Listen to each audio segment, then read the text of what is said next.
welcome back to stream. I might turn down the rain and turn myself up a little bit. There we go. Hi guys. How are you all doing? I'm just gonna put chat up pretty quickly.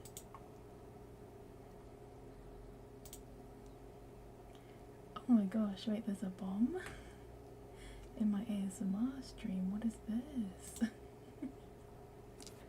What have you guys been doing? I'm sorry that I was starting late as well. I had some technical issues that I need to sort out. But what is going on? Why are there bombs? This is meant to be a calm stream. Mr. Marker.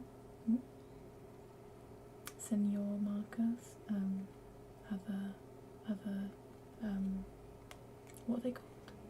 Titles? Yeah, titles. So I'm gonna get straight into it because I've already started a little late. But today we're going to be reading Coraline, and hopefully we'll be finishing it. And you're still on the walls. Great start. Okay, let's get into it. Somewhere inside her, Coraline could feel a huge sob welling up, and then she stopped it before it came out. She took a deep breath and let it go. Gotta keep it chill and good vibes here, it's ASMR. Exactly. Thank you, Kimmy.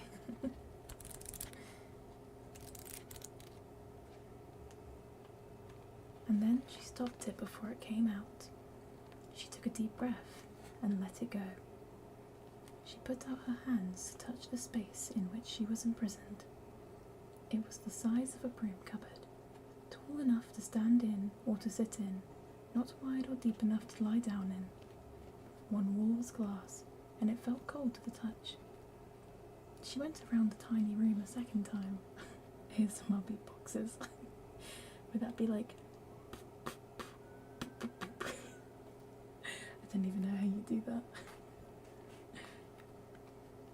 She went around the tiny room a second time, running her hands over every surface that she could reach, feeling for doorknobs or switches or concealed catches, some kind of way out, and found nothing. A spider scuttled over the back of her hand, and she choked back a shriek. But apart from the spider, she was alone in the cupboard, in the pitch dark. And then her hand touched something that felt for all the world like somebody's cheek and lips, small and cold, and her voice whispered in her ear, "Hush and shush, say nothing, for the Beldam might be listening." I just realised that I did not put the chapter that we're on.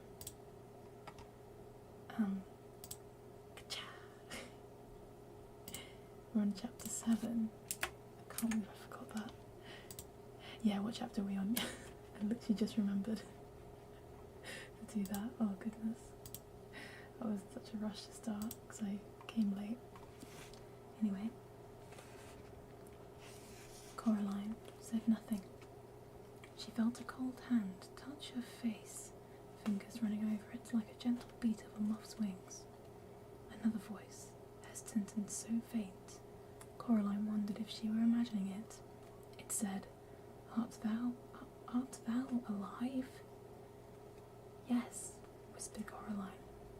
"Poor child," said the first. "Who are you?" whispered Coraline.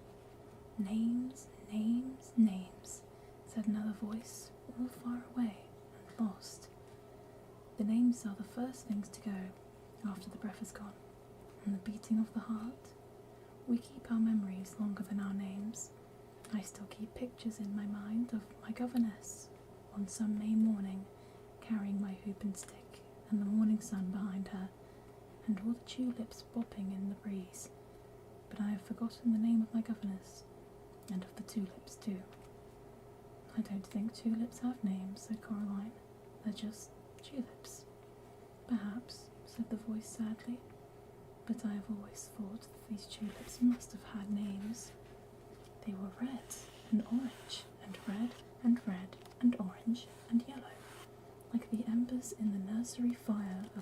endless evening. I remember them.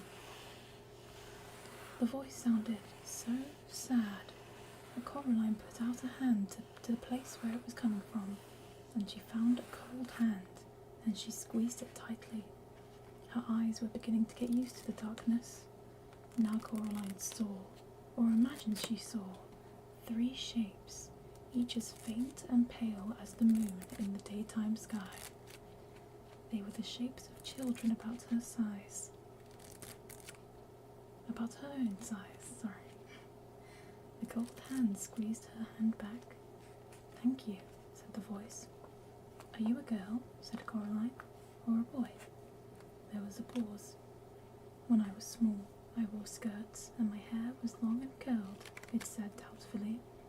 "But now that you ask, it does seem to me that one day they took my skirts and gave me birches and cut my hair." "'Tain't something we give a mind to," said the first of the voices. "A boy perhaps then," continued the one whose hand she was holding. "I believe I was once a boy." And it glowed a little more brightly in the darkness of the room behind the mirror. "What happened to you all?" asked Coraline.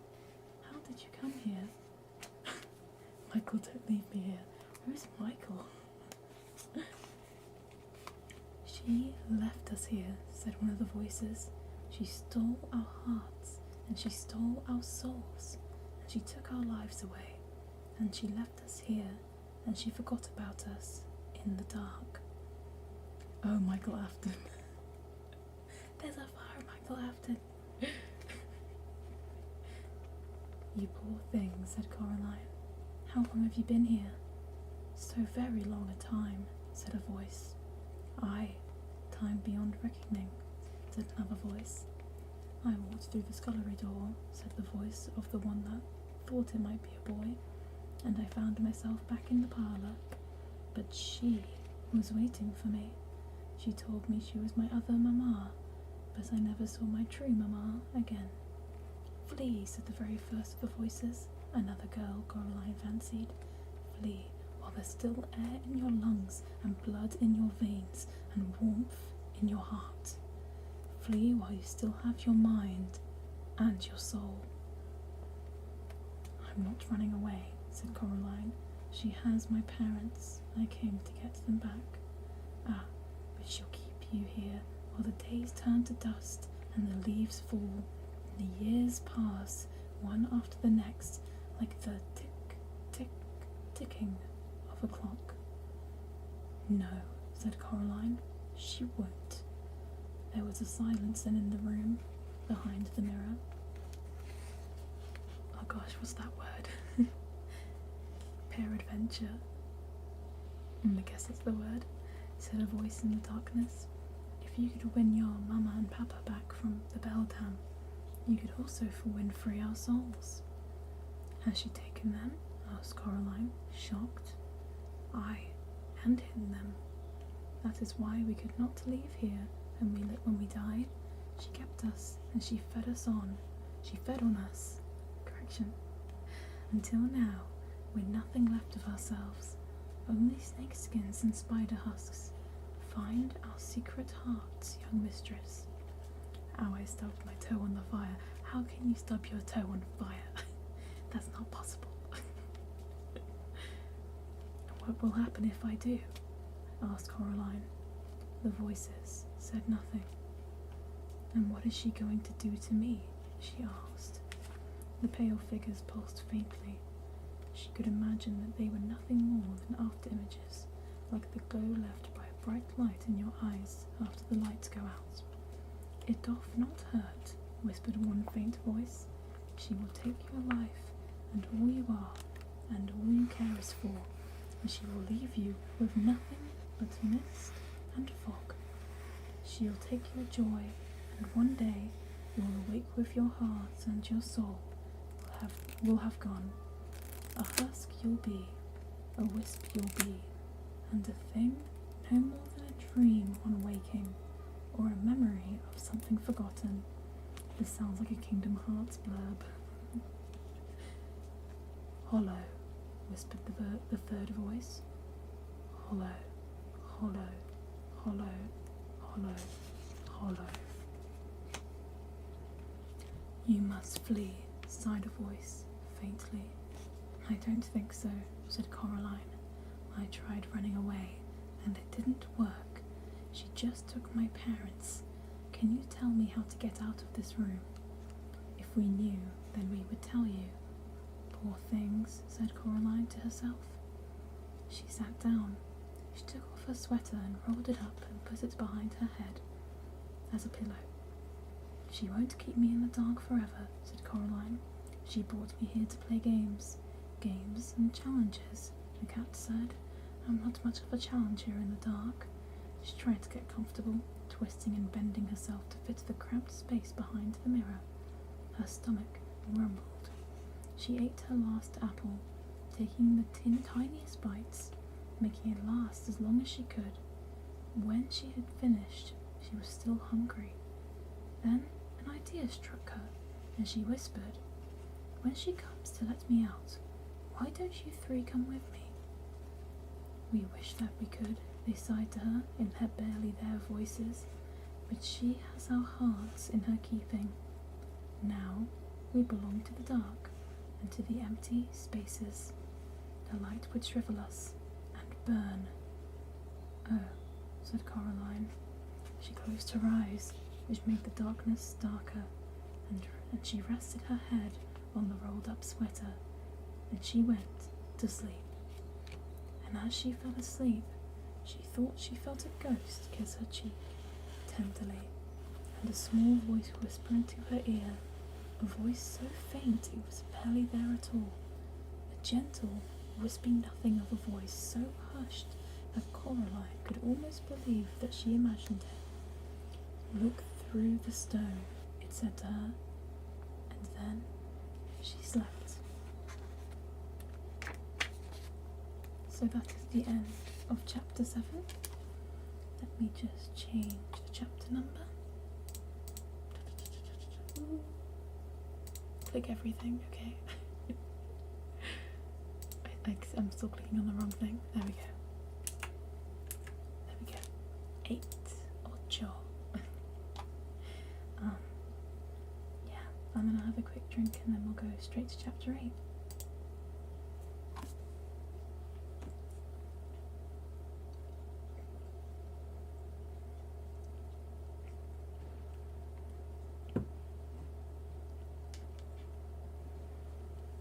Okay, let's get right on with it. Chapter 8. The other mother looked healthier than before. There was a little blush to her cheeks, and her hair was wriggling like lazy snakes on a warm day. Her black button eyes seemed as if they had been freshly polished. She had pushed through the mirror as if she were walking through nothing more solid than water, and had stared down at Coraline. Then she had opened the door with the little silver key. She picked Coraline up just as Coraline's real mother had when Coraline was much younger, cradling the half-asleep child as if she were a baby. The other mother carried Coraline into the kitchen and put her down, very gently, upon the countertop. Coraline struggled to wake herself up, conscious only for the moment of having been cuddled and loved, and wanting more of it, then realizing where she was and who she was with.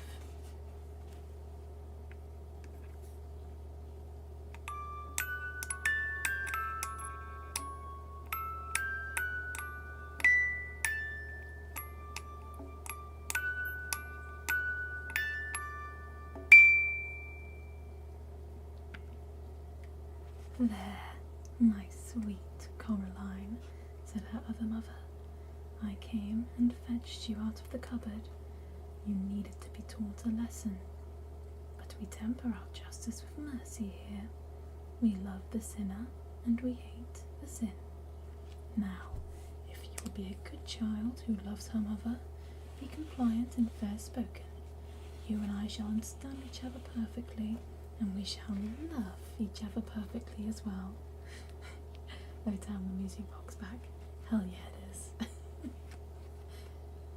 Coraline scratched the sleep grit from her eyes. There were other children in there, she said. Old ones, from a long time ago. Were there? Said the other mother. She was bustling between the pans and the fridge, bringing out eggs and cheeses, butter, and a slab of sliced pink bacon. Yes, said Coraline. There were. I think you're planning to turn me into one of them. A dead shell. The other mother smiled gently. With one hand, she cracked the eggs into a bowl. With the other, she whisked them and whirled them. Then she dropped a pat of butter into the frying pan, where it hissed and fizzled and spun as she sliced thin slices of cheese. She poured the melted butter and the cheese into the egg mixture and whisked it some more.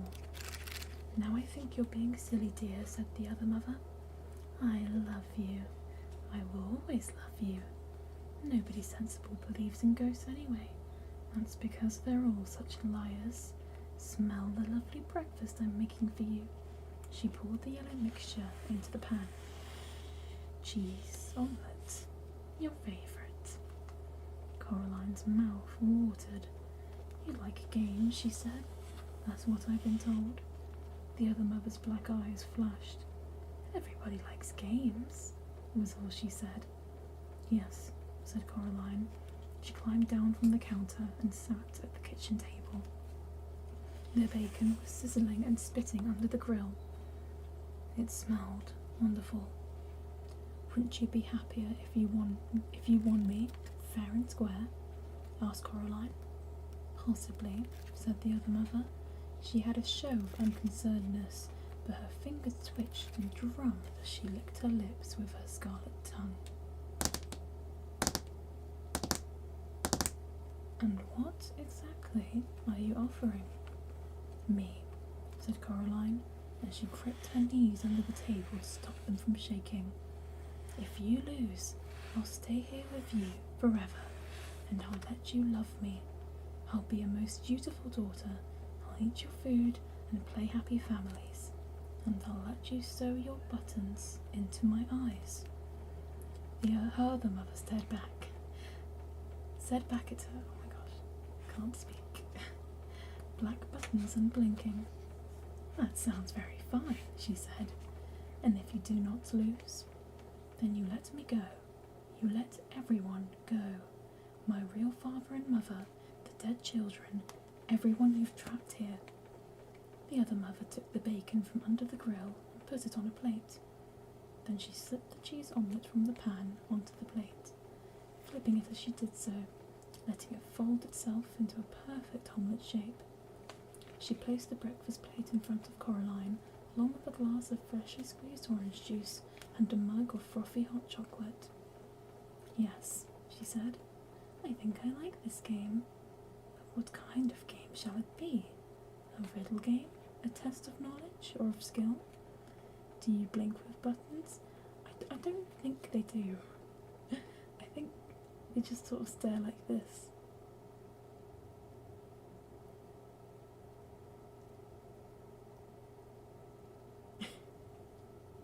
I'm really bad at staring contests. I blink a lot, if you couldn't tell. Okay. An exploring game, suggested Coraline. A finding things game. And what is it you think you should find what do you think you should be finding in this hide-and-go-seek game, Coraline Jones? Coraline hesitated. Then, my parents, said Coraline, and the souls of the children behind the mirror. The other mother smiled at this triumphantly, and Coraline wondered if she had made the right choice. Still, it was too late to change her mind now. A deal, said the other mother. Now eat up your breakfast, my sweet. And don't worry, it won't hurt you. Coraline stared at the breakfast, hating herself for giving in so easily, but she was starving. How do I know you'll keep your word?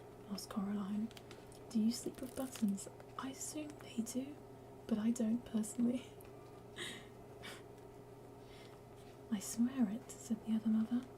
I swear it on my own mother's grave. Does she have a grave? Asked Coraline. Oh yes, said the other mother. I put her in there myself, and when I found her trying to crawl out, I put her back.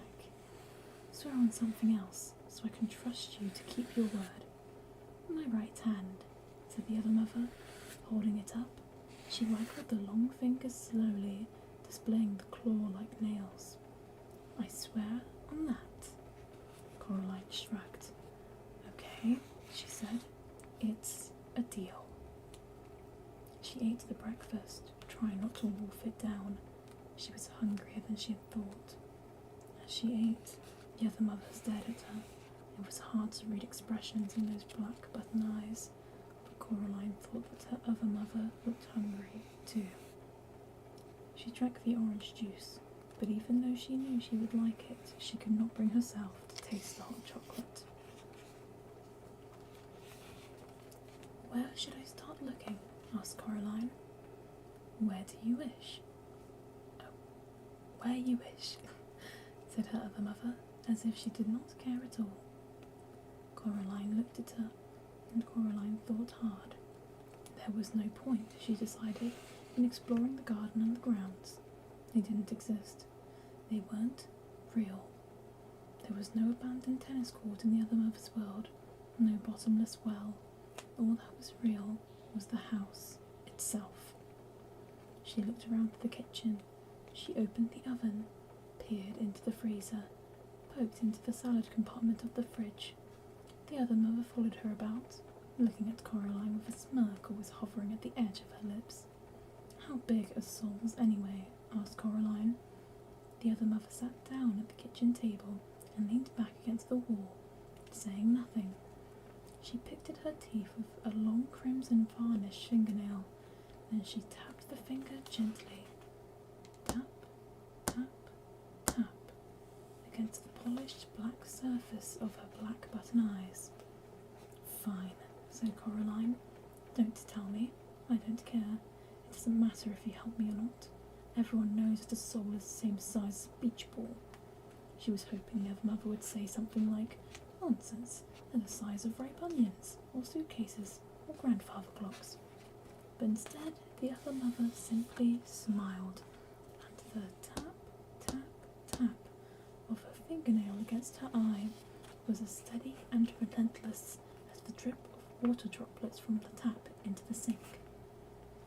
And then Coraline realised it was simply the noise of water, and she was alone in the room. Coraline shivered. She preferred the other mother to have a location. If she were nowhere, then she could be anywhere. And, after all, it is always easier to be afraid of something you cannot see. She put her hands into her pockets and and her fingers closed around the reassuring shape of the stone with the hole in it. She pulled it out of her pocket, held it in front of her as if she were holding a gun, and walked out into the hall. There was no sound but the tap-tap of the water dripping into the metal sink. She glanced at the mirror at the end of the hall. For a moment it clouded over, and it seemed to her that faces swam in the glass, indistinct and shapeless. And then the faces were gone, and there was nothing in the mirror but a girl who was small for her age, holding something that glowed gently, like a green coal. Coraline looked down at her hand, surprised it was just a pebble with a hole in it, a nondescript brown stone. Then she looked back into the mirror, where the stone glimmered like an emerald. A trail of green fire blew from the stone in the mirror and drifted towards Coraline's bedroom. Said Coraline. She walked into the bedroom. The toys fluttered excitedly as she came in, as if they were pleased to see her, and the little tank rolled out of the toy box to greet her, its treads rolling over several other toys. It fell from the toy box onto the floor, tripping as it fell, and it lay on the carpet like a beetle on its back, grumbling and grinding its treads, before Coraline picked it up and turned it over. The tank fled under the bed in embarrassment. That's quite cute. Coraline looked around to the room. She looked in the cupboards and the drawers. Then she picked up one end of the toy box and tipped all the toys in it out onto the carpet, where they crumbled, stretched, and wiggled awkwardly free of each other. A grey marble rolled across the floor and clicked against the wall. None of the toys looked particularly soul-like, she thought. She picked up and examined a silver charm bracelet from which hung tiny animal charms which chased each other around the perimeter of the bracelet. The fox never catching the rabbit, the bear never gaining on the fox. I hate that tag. What did that tag do to you? Coraline opened her hand and looked at the stone with the hole in it, hoping for a clue, but not finding one. Most of the toys that had been in the toy box had now crawled away to hide under the bed, and the few toys that were left, a green plastic soldier, the glass marble, a vivid pink yo-yo and such, were the kind of things you'd find in the bedrooms of toy boxes in the real world, or at the bottom of toy boxes in the real world. Forgotten objects, abandoned and unloved. Okay, sure. Apparently the tank did that. She was about to leave and look elsewhere, and then she remembered a voice in the darkness, a gentle whispering voice, and what it had told her to do. She raised the stone with the hole in it and held it right in front of her right eye. I tried to wink there, but it didn't really work. She closed her left eye and looked at the room through the hole in the stone. Through the stone, the world was grey and colourless, like a pencil drawing. Everything in it was grey. No, not quite everything. Something glinted on the floor, something the colour of an ember in a nursery fireplace, the colour of a scarlet and orange tulip nodding in the May sun. Coraline reached out her left hand, scared that if she took her eye off of it, it would vanish, and she fumbled for the burning thing. Her fingers closed about something smooth and cool. She snatched it up and then lowered the stone with the hole from her eye and looked down. The grey glass marble from the bottom of the toy box sat dully in the pink palm of her hand. She raised the stone to her eye once more and looked through it at the marble. Once again, the marble burned and flickered with a red fire. A voice whispered in her mind, "Indeed, lady, it comes to me that I certainly was a boy, now I do think of it. Oh, but you must hurry, there are 2 of us still to find, and the beldam is already angry with you for uncovering me." If I'm going to do this, thought Coraline, I'm not going to do it in her clothes. She changed back into her pyjamas and her dressing gown and her slippers, leaving the grey slipper, a sweater, and the black jeans neatly folded on the bed, the orange boots on the floor by the toy box. She put the marble into her dressing gown pocket and walked out into the hall. Something stung her face and hands like sand, blowing on a beach on a windy day. She covered her eyes and pushed forward. The sand stings got worse, and it got harder and harder to walk, as if she were pushing into the wind on a particularly blustery day. It was a vicious wind, and a cold one. She took a step backwards, the way she had come. "Oh, keep going," whispered a ghost voice in her ear, "for the beldam is angry." She stepped forward in the hallway, into another gust of wind, which stung her cheeks and face with invisible sand, sharp as needles, sharp as glass. "Play fair," shouted Coraline into the wind. There was no reply, but the wind whipped about her one more time, petulantly, and then it dropped away and was gone. As she passed the kitchen, Coraline could hear, in the sudden silence, the drip, drip of the water from the leaking tap, or perhaps the other mother's long fingernails tapping impatiently against the table. Coraline resisted the urge to look. In a couple of strides she reached the front door and walked outside. Coraline went down the steps and around the house until she reached the other Miss Spink and Miss Forcible's flat. The lamps around the door were flickering on and off, almost randomly now, spelling out no words that Coraline could understand. The door was closed.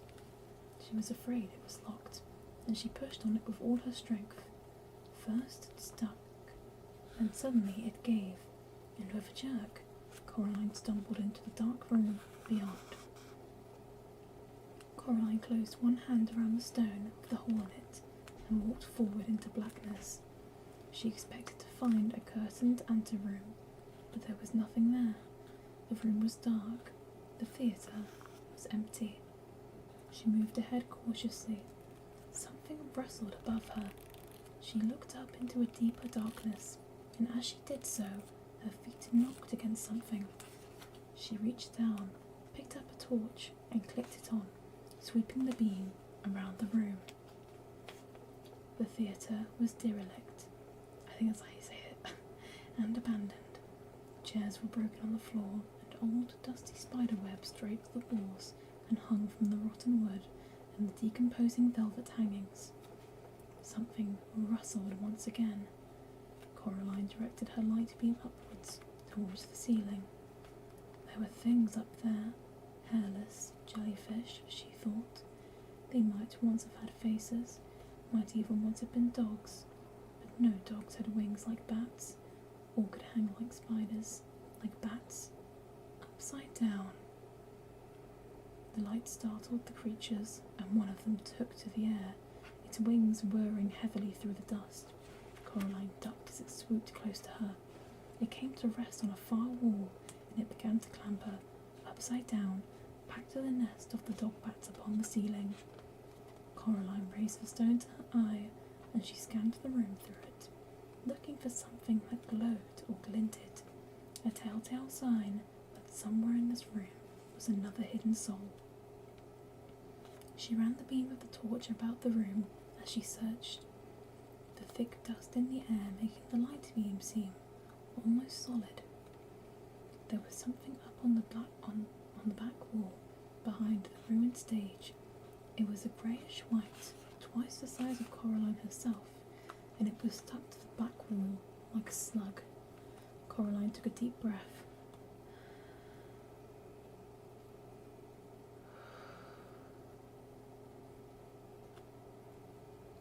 I am not afraid, she told herself.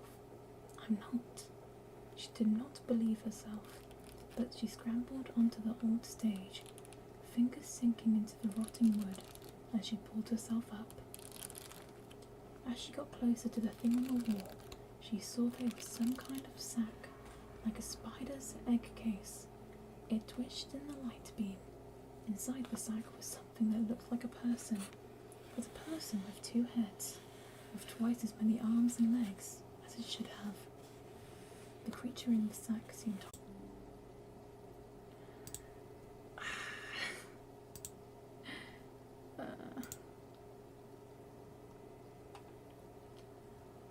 Why does this keep on happening? I don't understand. It's been fine literally the whole time I've been streaming, but these last couple of days has been so grumpy. Oh my goodness. I can't see the stream on my PC, but I'm pretty sure we're back. Let me just... oh, there we go. I can see it now. Okay, I'm not too sure where we were up to. Can anyone in chat say the last line you heard? Hooray! Because I want to make sure that I don't read the wrong part, or at least part that, won't be on stream.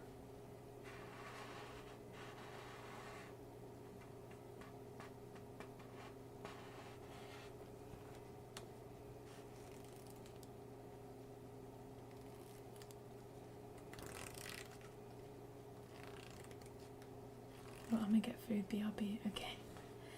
Kimmy, or if anyone else is around, do you know what was the last line you heard? I need to know.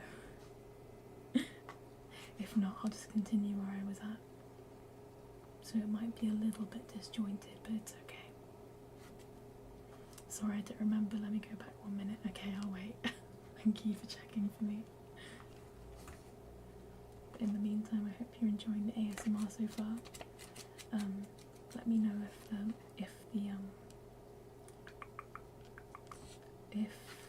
words. yeah, let me know if the volume's okay as well. I'll just have a quick drink while we're waiting as well. You're back with food. Wow, that was really quick. Welcome back. She scrambled onto the old stage. Okay, thank you. Thank Kimmy. Oh, that's so far back. Okay. Fingers sinking into the rotting wood as she pulled herself up. As she got closer to the thing on the wall, she saw that it was some kind of sack, like a spider's egg case. It twitched in the light beam. Inside the sack was something that looked like a person, but a person with 2 heads, with twice as many arms and legs as it should have. The creature in the sack seemed horribly unformed and unfinished, as if 2 plasticine people had been warmed and rolled together, squashed and pressed into one thing. Coraline hesitated. She did not want to approach the thing. The dog bats dropped, one by one, from the ceiling and began to circle the room, coming close to her, but never touching her. Perhaps there is no souls hidden in here, she thought. Perhaps I can just leave and go somewhere else. She took a last look through the hole in the stone. The abandoned theatre was still a bleak grey, but now there was a brown glow, as rich and bright as polished cherrywood. Coming from inside the sack, whatever was glowing was being held in one of the hands of the thing on the wall. Coraline walked slowly across the damp stage, trying to make as little noise as she could, afraid that if she disturbed the thing in the sack, it would open its eyes and see her, and then... But there was nothing that she could think of that was as scary as having it look at her. Her heart pounded in her chest. She took another step forward. She had never been so scared. But still, she pushed forward. She walked forward until she reached the sack. Then she pushed her hand into the sticky, clinging whiteness of the stuff on the wall. It crackled slowly, like a tiny fire, as she pushed, and it clung to her skin and clothes like a spider web, like a spider's web clings, like white candy floss. She pushed her hand into it, and she reached upward until she touched a cold hand which was, she could feel, closed around another glass marble. The creature's skin felt slippery, as if it had been covered in jelly. Coraline tugged at the marble. At first, nothing happened. It was held tight in the creature's grasp. Then, one by one, the fingers loosened their grip, and the marble slipped into her hand. She pulled her arm back through the sticky webbing, relieved that the thing's eyes had not opened. She shone the light on its faces. They resembled, she decided, the younger versions of Miss Spink and Miss Forcible, but twisted and squeezed together like 2 lumps of wax that had melted and melded together into one ghastly object. Without warning, one of the creature's hands made a grab for Coraline's arm. Its fingernails scraped her skin, but it was too slippery to grip, and Coraline pulled away successfully. And then the eyes opened, 4 black buttons glinting and staring down at her, and 2 voices that sounded like no voice that Coraline had ever heard began to speak to her. One of them wailed and whispered, the other buzzed like a fat and angry blue bottle at a window pane, but the voices said, as one person, "Thief, give it back. Stop. Thief." The air became alive with dog bats. Coraline began to back away. She realised then that, terrifying thought, the thing on the wall was, the thing that had once been the other Mrs. Spink and Forcible, was attached to the wall by its web, encased in its cocoon. It could not follow her. The dog bats flapped and fluttered about her, but they did nothing to hurt Coraline. She climbed down from the stage and shone the torch about the old theatre, looking for the way out. "Flee, miss," wailed a girl's voice in her head. "Flee now. You have 2 of us. Flee this place while your blood still flows." Coraline dropped the marble into her pockets beside the other. She spotted the door, ran to it, and pulled on it until it opened. And that's the end to chapter 8. We got there. even with our favourite technical difficulties. So again, I'm going to have a quick drink and then we'll get straight back to the reading. There we go. Okay, drinky time.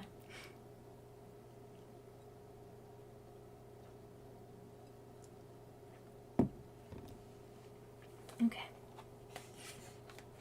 let's get right back to it. Chapter 9. Outside, the world had become a formless, swirling mist with no shapes or shadows behind it, while the house itself seemed to have twisted and stretched. It appeared to Coraline that it was crouching and staring down at her as if it were not really a house, but only the idea of a house, and the person who had the idea, she was certain, was not a good person. There was sticky web stuff clinging to her arm, and she wiped it off as best as she could. The grey windows of the house slanted at strange angles. The other mother was waiting for her, standing on the grass with her arms folded. Her black button eyes were expressionless, but her lips were pressed tightly together in a cold fury. When she saw Coraline, she reached out one long white hand and she crooked a finger. Coraline walked towards her. The other mother said nothing. "I found two," said Coraline. "One soul still to go." The expression on the other mother's face did not change. She might have not heard what Coraline said. "Well, I just thought you'd like to know," said Coraline.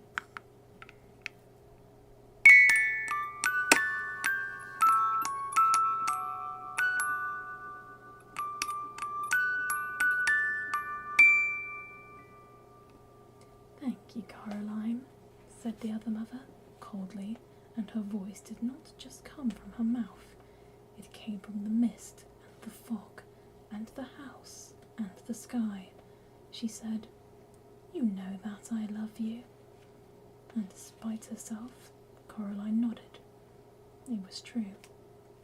The other mother loved her, but she loved Coraline as a miser loves money, or a dragon loves its gold. In the other mother's button eyes, Coraline knew that she was a possession, nothing more, a tolerated pet whose behaviour was no longer amusing. "I don't want your love," said Coraline. "I don't want anything from you." "Not even a helping hand?" asked the other mother. "You have been doing so well after all.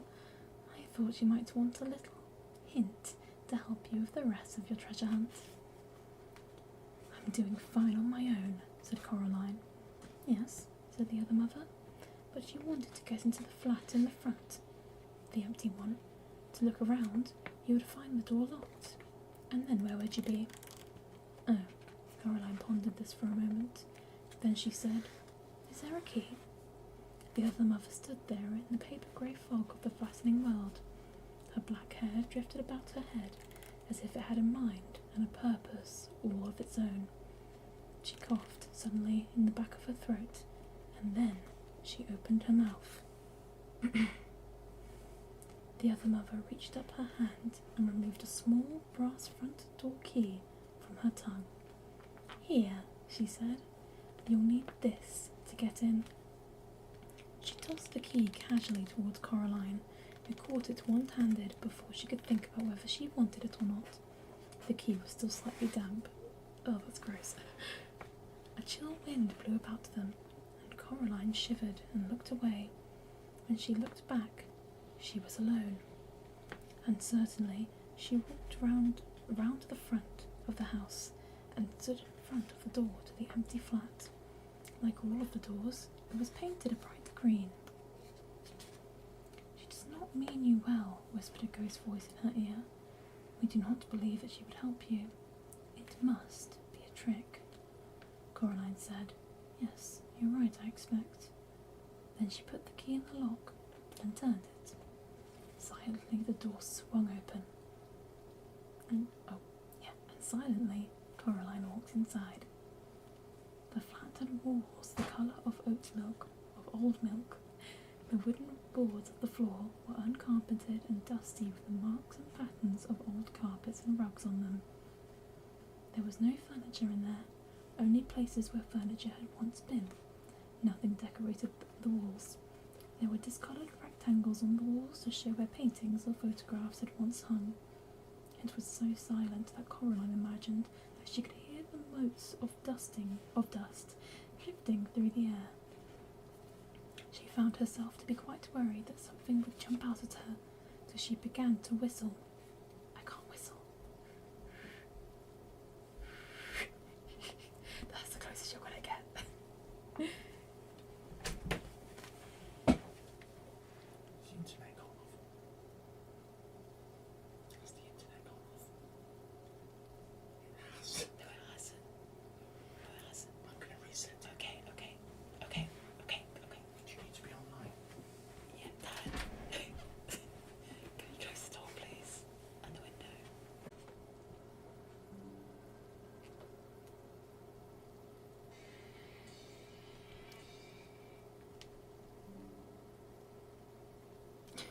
Hello. Okay. I was told by my dad, my father, he came to visit the crater very briefly, that he's going to reset the Wi-Fi. I don't know if you heard him on stream, but he came in to say hi. Well, he didn't, he just came in to say that he was going to redo the rotor, so I might go offline again in a moment.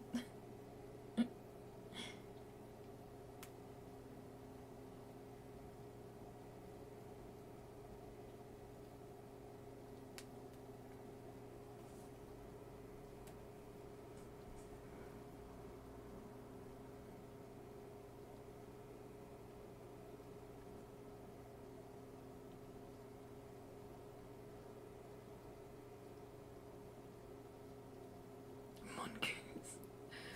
What do you mean mongoose? I'm not sure if we're back yet. Are we back? Oh, Among Us. Among Us. There's an imposter, oh my god. Okay, we are back.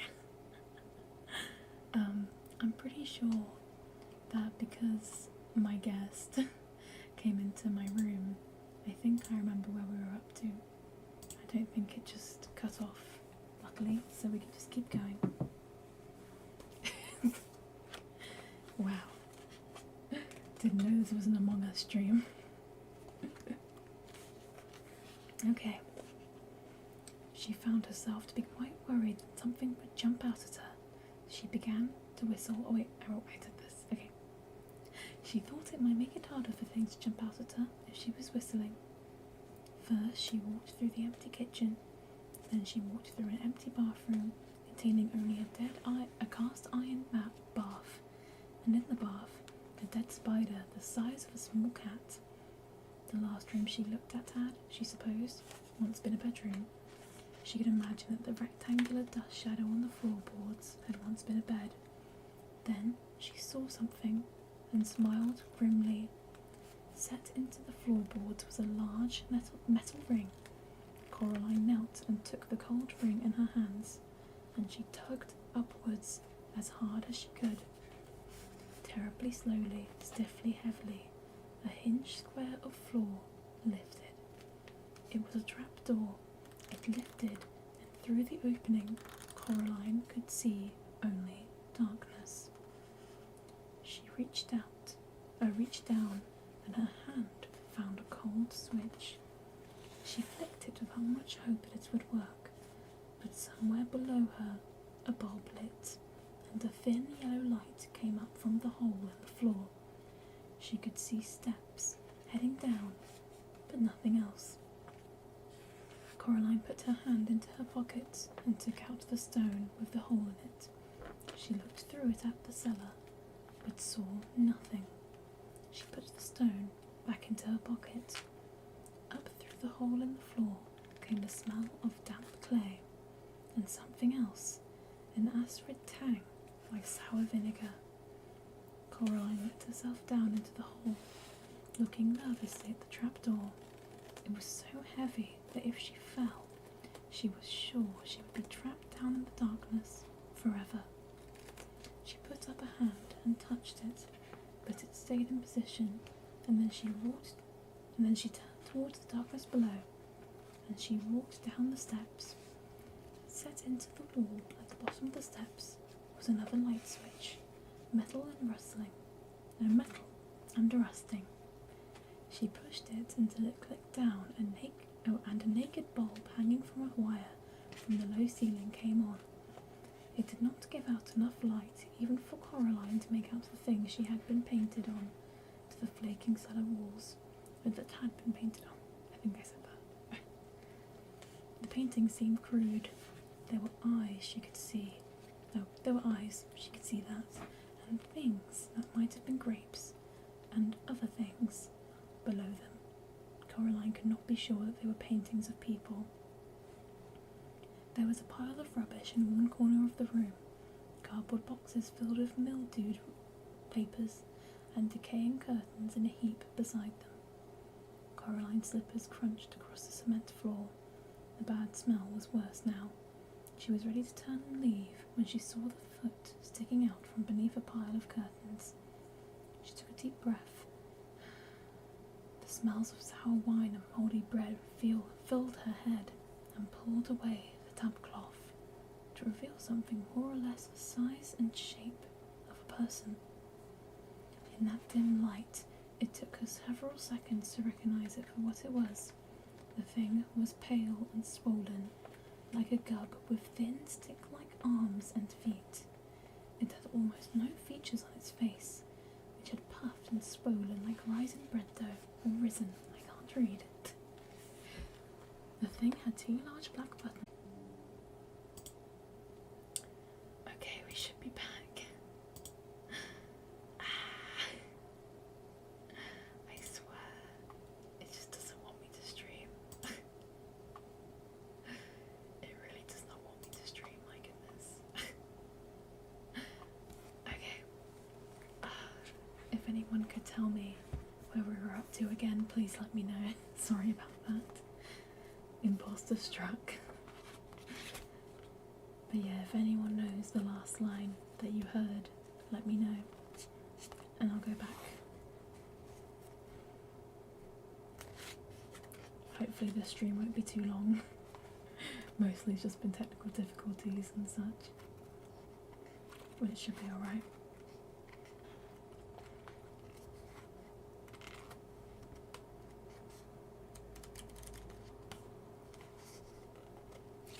You forgot. Okay. Kimmy, if you're around, could you help? If not, I might just continue from where I was.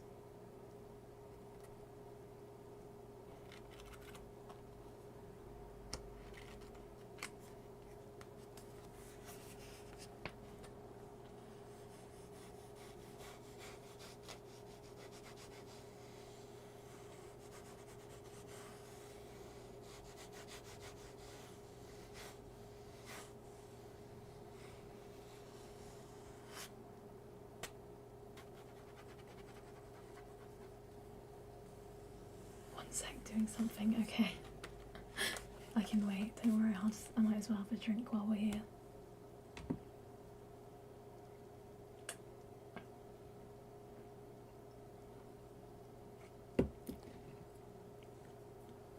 Okay. Sorry guys, we'll have to wait a little bit longer. Oh, I just realised, oh my gosh, because I was rushing, I forgot to get my book out.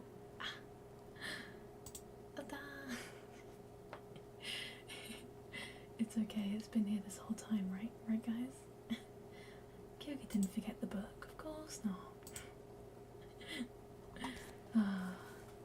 We love a good scuffed stream, don't we? Don't we, guys? Oh my gosh.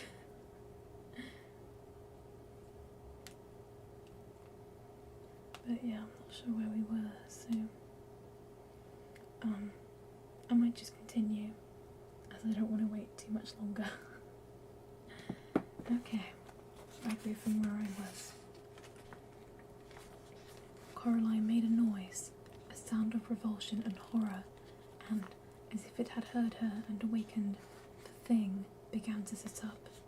Coraline stood there, frozen. The thing turned its head until both its black button eyes were pointed straight at her. A mouth opened in the mouthless face, strands of pale stuff sticking to the lips, and a voice that no longer even faintly resembled her father's, whispered, "Coraline." "Well," said Coraline to the thing that had once been her other father. "At least she didn't jump out at me." The thin yellow light came through the hole. I think that was ages ago. Oh gosh, that was a while ago. Okay, I'll just do a quick catch up. Basically, she went down to this like creepy, kind of smelly place and she found the other father and he's not looking too good. That's all you need to know, don't worry. "Well," said Coraline to the thing that had once been her other father, "at least you didn't jump out at me."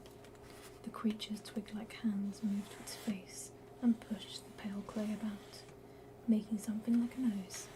It said nothing. "I'm looking for my parents," said Coraline, "or a stolen soul from one of the other children. Are they down here?" "There is nothing down here," said the pale thing indistinctly. "Nothing but dust and damp and forgetting." The thing was white and huge and swollen. Monstrous, thought Coraline, but also miserable. She raised the stone with the hole in it to her eye and looked through it. Nothing. The pale thing was telling her the truth. "Poor thing," she said. "I bet she made you come down here as punishment for telling me too much." The thing hesitated, then it nodded. Coraline wondered how she could have ever imagined that this grub-like thing resembled her father. "I'm so sorry," she said. "She's not best pleased," said the thing that was once her other father. "Not best pleased at all. You've put her quite out of sorts, and when she gets out of sorts, she takes it out on everybody else in her way." Coraline patted its hairless head. Its skin was tacky, like warm bread dough. "Poor thing," she said. It was just a thing she made and then threw away. The thing nodded vigorously. As it nodded, the left button eye fell off and clattered onto the concrete floor. The thing looked around vacantly with its one eye, as if it had lost her.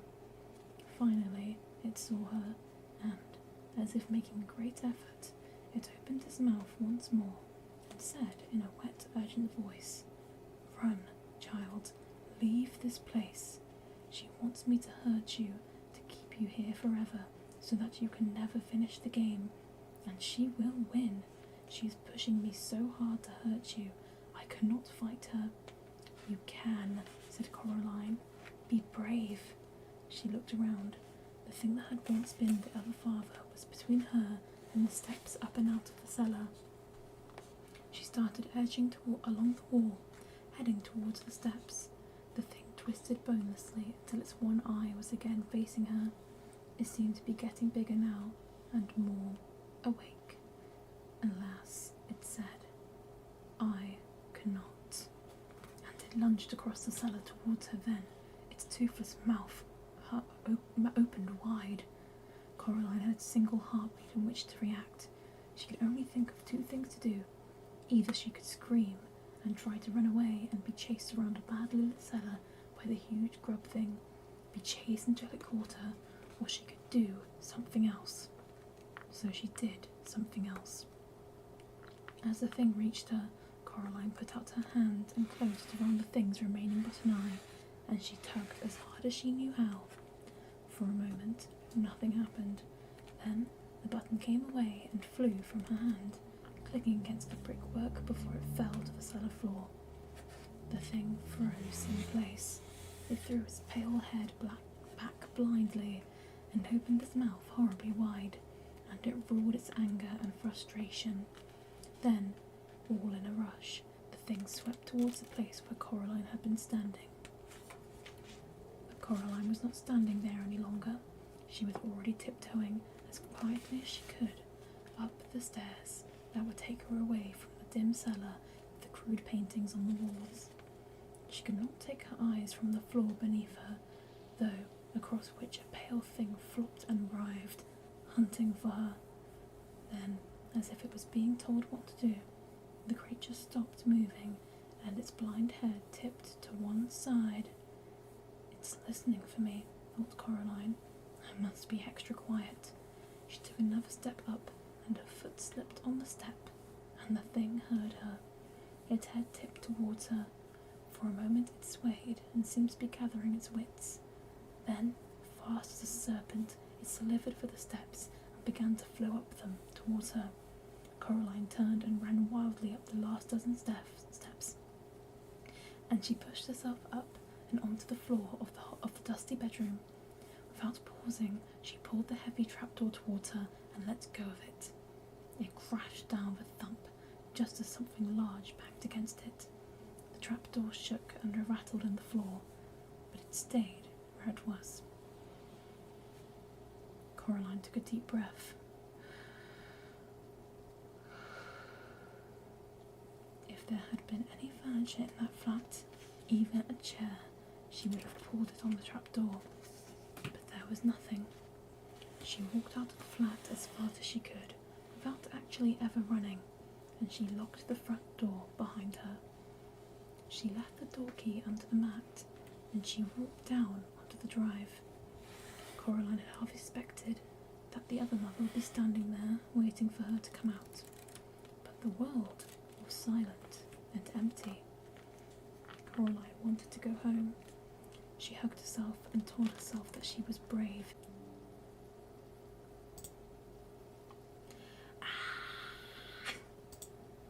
It's fine. I just finished a chapter. It's fine, guys.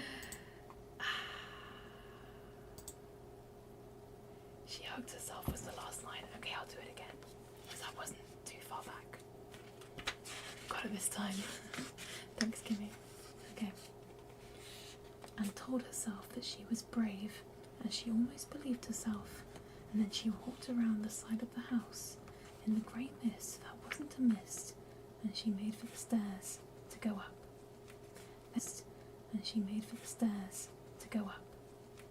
There we go. Chapter 10. Coraline walked up the steps outside the building to the topmost flat where, in her world, a crazy old man upstairs lived. She had gone up there once with her real mother when her mother was collecting for charity. They had stood in the open doorway, waiting for the crazy old man with the big moustache to find the envelope that Coraline's mother had left, and the flats had smelled of strange foods and pipe tobacco and odd, sharp, cheesy smelling things which Coraline could not name. She had not wanted to go any further inside than that. I'm an explorer, said Coraline out loud, but her words sounded muffled and dead on the misty air. She had made it out of the cellar, hadn't she? And she had, but if there was one thing that Coraline was certain of, it was that this flat would be worse. She reached the top of the steps. The topmost flat had been the attic of the house, but that was long ago. She knocked on the green-painted door. It swung open, and she walked in. We have eyes and we have nervouses. Oh, what's that? Oh, sorry, interrupted my song. No, I'm kidding. Oh, what's that say? Storyboard? Board, I think. I think that's the storyboard. I can't. Oh, I saw it pop up. Let me go back onto the stream. Storyboard, I think it says. Thank you so much for subscribing. Thank you. Thank you so much again. Sorry, let me just get back to the chat. Professional streamer, ladies and gentlemen, and all in between. Okay. We have tails and we have teeth. You'll all get what you deserve, sis, when we rise from underneath. Whispered a dozen or more tiny voices in that dark flat with the roof so low where it met the walls that Coraline could almost reach up and touch it. Red eyes stared at her, little pink feet scurried away as she came close. Darker shadows slipped through the shadows at the edge of things. It smelt much worse in here than in the real crazy old man's upstairs flat. That smelled of food. Unpleasant food to Coraline's mind, but she knew that was a matter of taste. She did not like spices, herbs, or exotic things. This place smelled as if all the exotic foods in the world had been left out to go rotten. "Little girl," said a rustling voice in a far room. "Yes," said Coraline. "I'm not frightened," she told herself, and she thought she knew that it was true. There was nothing here that frightened her. These things, even the thing in the cellar, were illusions, things made by the other mother in a ghastly parody of the real people and real things on the other end of the corridor. She couldn't truly make anything, decided Coraline. She could only twist and copy and distort things that already existed. And then Coraline found herself wondering why the other mother would have placed a snow globe on the drawing room mantelpiece, a place that, in her world, was quite bare. And once she had asked herself the question, she began to understand the answer. Then the voice came again, and her train of thought was gone. "Come here, little girl. I know what you want, little girl." It was a rustling voice, scratchy and dry. It made Coraline think of some kind of enormous dead insect, which was silly, she knew. How could a dead thing, especially a dead insect, have a voice? She walked through several rooms of low slanting ceilings until she came to the final room. It was a bedroom, and the other crazy old man upstairs sat at the far end of the room, in the near darkness, bundled up in his coat and hat. As Coraline entered, he began to talk. "Nothing's changed, little girl," he said, his voice sounding like the noise dry leaves make as they rustle across the pavement. "And what if you do everything you swore you would? What then? Nothing's changed. You'll go home. You'll be bored. You'll be ignored. No one will listen to you. Not really listen to you. You're too clever and too quiet for them to understand. They don't even get your name right." "Stay here with us," said the voice from the figure at the end of the room. "We will listen to you and play with you and laugh with you. Your other mother will build whole worlds for you to explore and tear them down every night when you are done. Every day will be better and brighter than the one that went before. Remember the toy box? How much better would a world be built just like that, and all for you? And there will be grey wet days where I just don't know what to do, and there's nothing to read or to watch, and nowhere to go, and the day drags on forever?" asked Coraline. From the shadows, the man said, "Never. And there will be awful meals with food made from recipes with garlic and tarragon and broad beans in?" asked Coraline. "Every meal will be a thing of joy," whispered the voice from under the old man's hat. "Nothing will pass your lips that does not entirely delight you." "And could I have day-glow green gloves to wear, and yellow Wellington boots in the shape of frogs?" asked Coraline.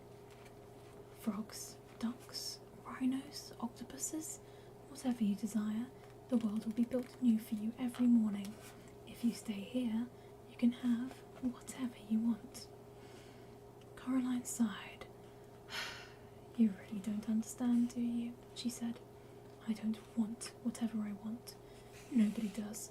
Not really. What kind of fun would it be if I just got everything I ever wanted? Just like that, and it didn't mean anything? What then?" "I don't understand," said the whispery voice. "Of course you don't understand," she said, raising the stone of the hole in it to her eye. "You're just a bad copy of she made of the crazy old man upstairs."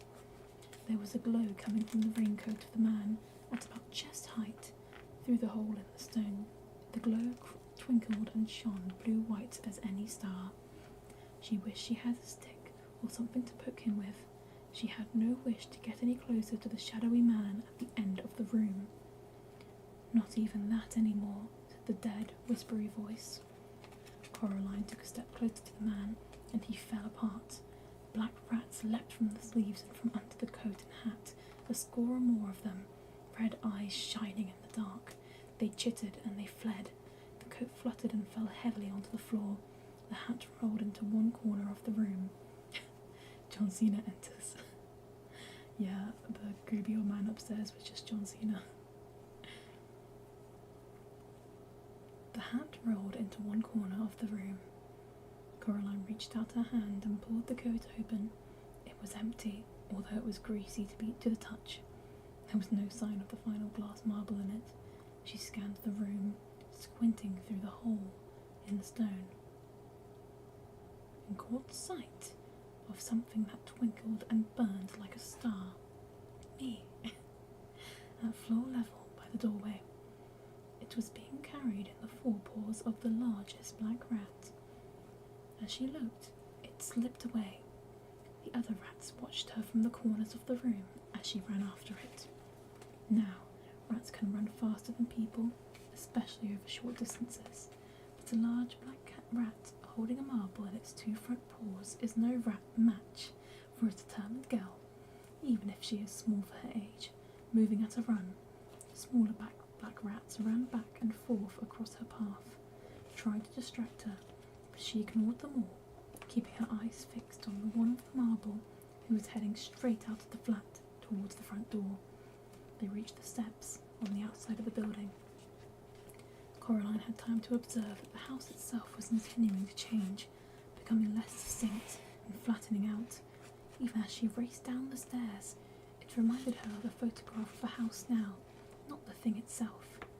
Then she was simply racing pell-mell down the steps in pursuit of the rat, with no room in her mind for anything else, certain she was gaining on it.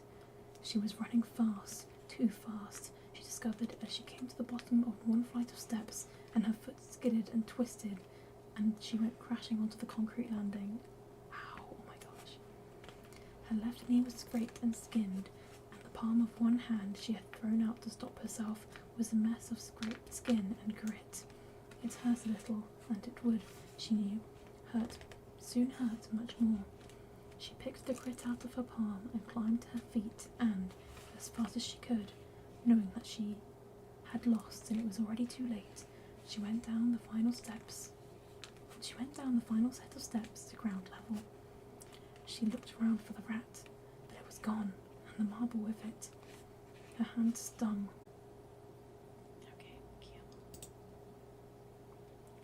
Okay, let me just double check that we're back. I'm not too sure if we are. Are we back? Yes! Yes! Wait, no! No, we're back, right? Okay. Sorry about that. I think recently my Wi-Fi has just been really grumpy. It's decided that they don't want me to stream. Okay.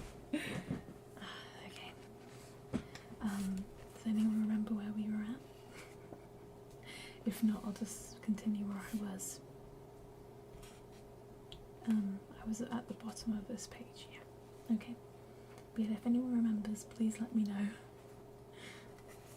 Oh gosh.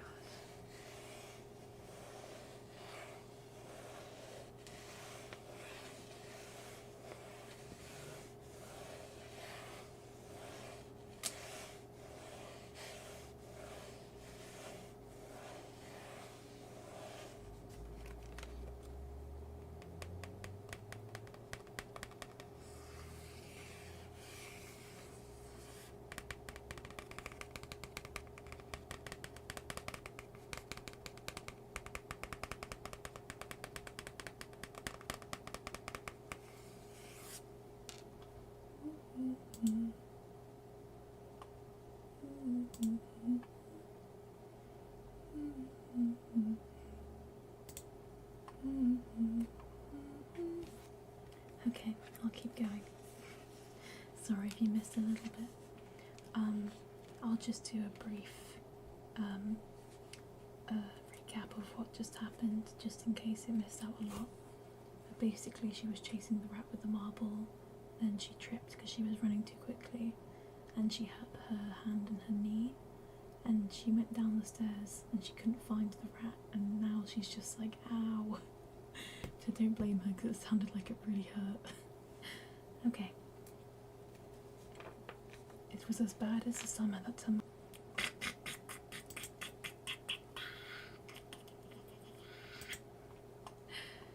I swear, this thing, god damn it. Oh my gosh. Why?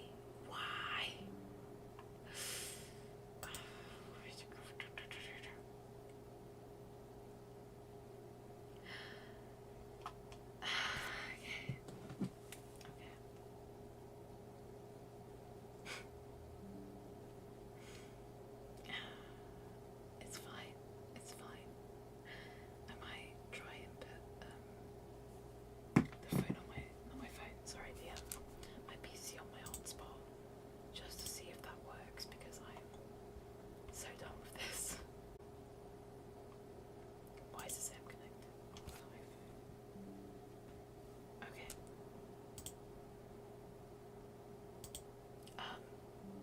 This should be okay. Okay, I just made the swap. Hopefully it all works well. I'm just gonna refresh just in case to see if it's all good. Okay, I'm just gonna read what I just read again. Hopefully this works well, because the Wi-Fi is just driving me crazy. Okay.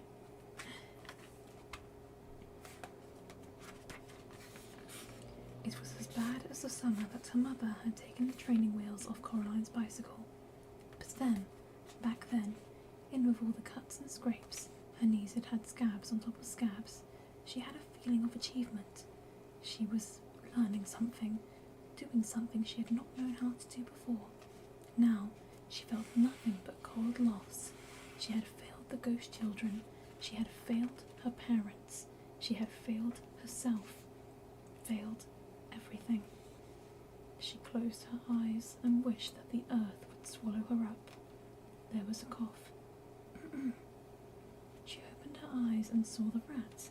It was lying on the brick path at the bottom of the steps, with a surprised look on its face, which was now several centimetres away from the rest of it. Its whiskers were stiff, its eyes were wide open, its teeth visible and yellow and sharp. A collar of wet blood glistened at its neck.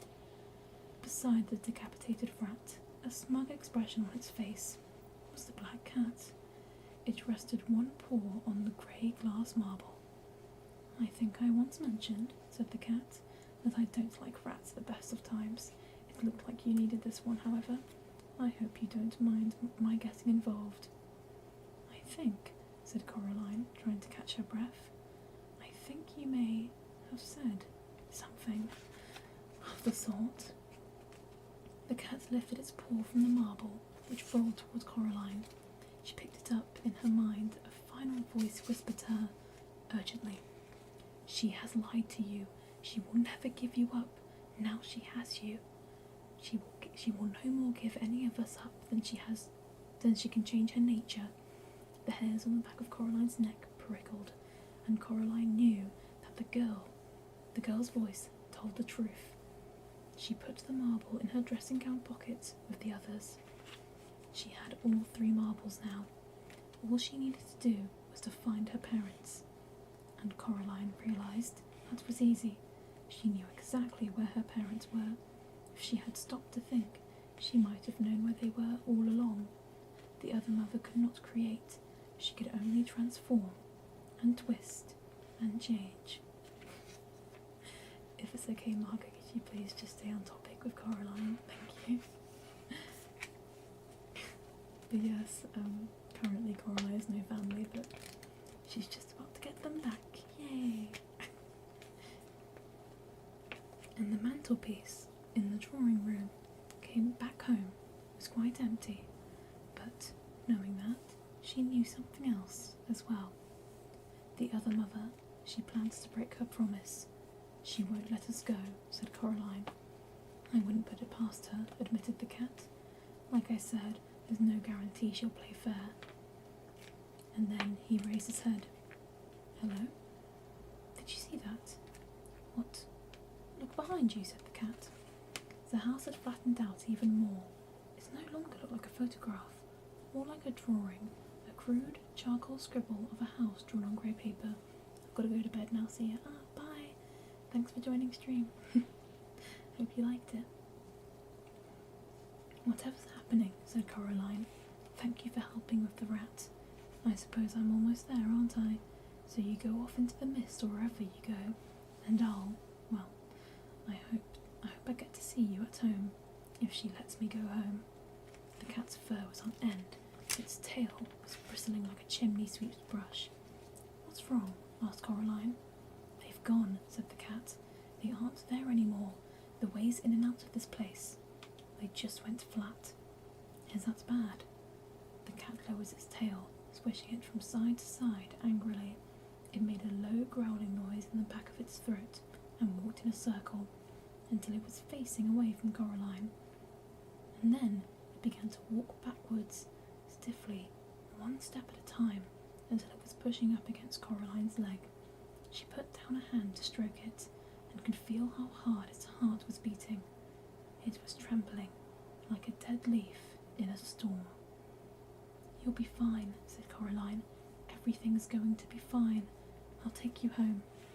The cat said nothing. Come on, cat, said Coraline. She took a step back towards the steps, but the cat stayed where it was, looking miserable and oddly much smaller. If the only way out is past her, said Coraline, then that's the way we're going to go. She went back to the cat, bent down and picked it up. The cat did not resist. It simply trembled. She supported its bottom with one hand and rested its front legs on her shoulder. The cat was heavy, but not too heavy to carry. It licked at the palm of her hand, where the blood from the scrape was swelling up. Coraline walked up the steps, one at a time, heading back to her own flat. She was aware of the marbles clicking in her pocket, aware of the stone with the hole in it, aware of the cat pressing itself against her. She got to the front door, now just a small child's scrawl of a door, as she pushed her hand against it, half expecting that her hand would rip through it, revealing nothing behind it but blackness and a scattering of stars. But the door swung open, and Coraline went through. Okay, that's the end of chapter 10. I'm going to change it to 11, and I'm going to have a quick drink, and we'll keep going. There we go. Okay, drinky.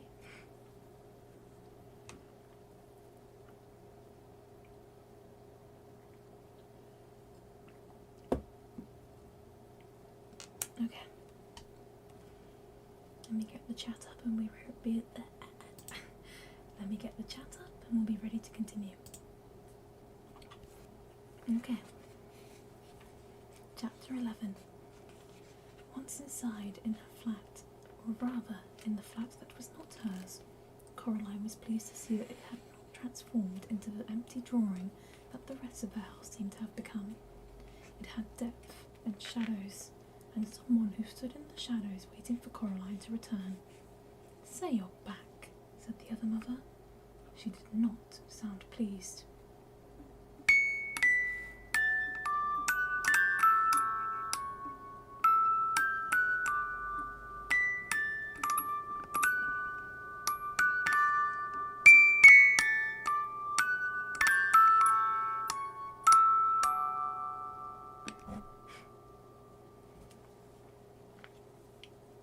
And you brought Vermin with you?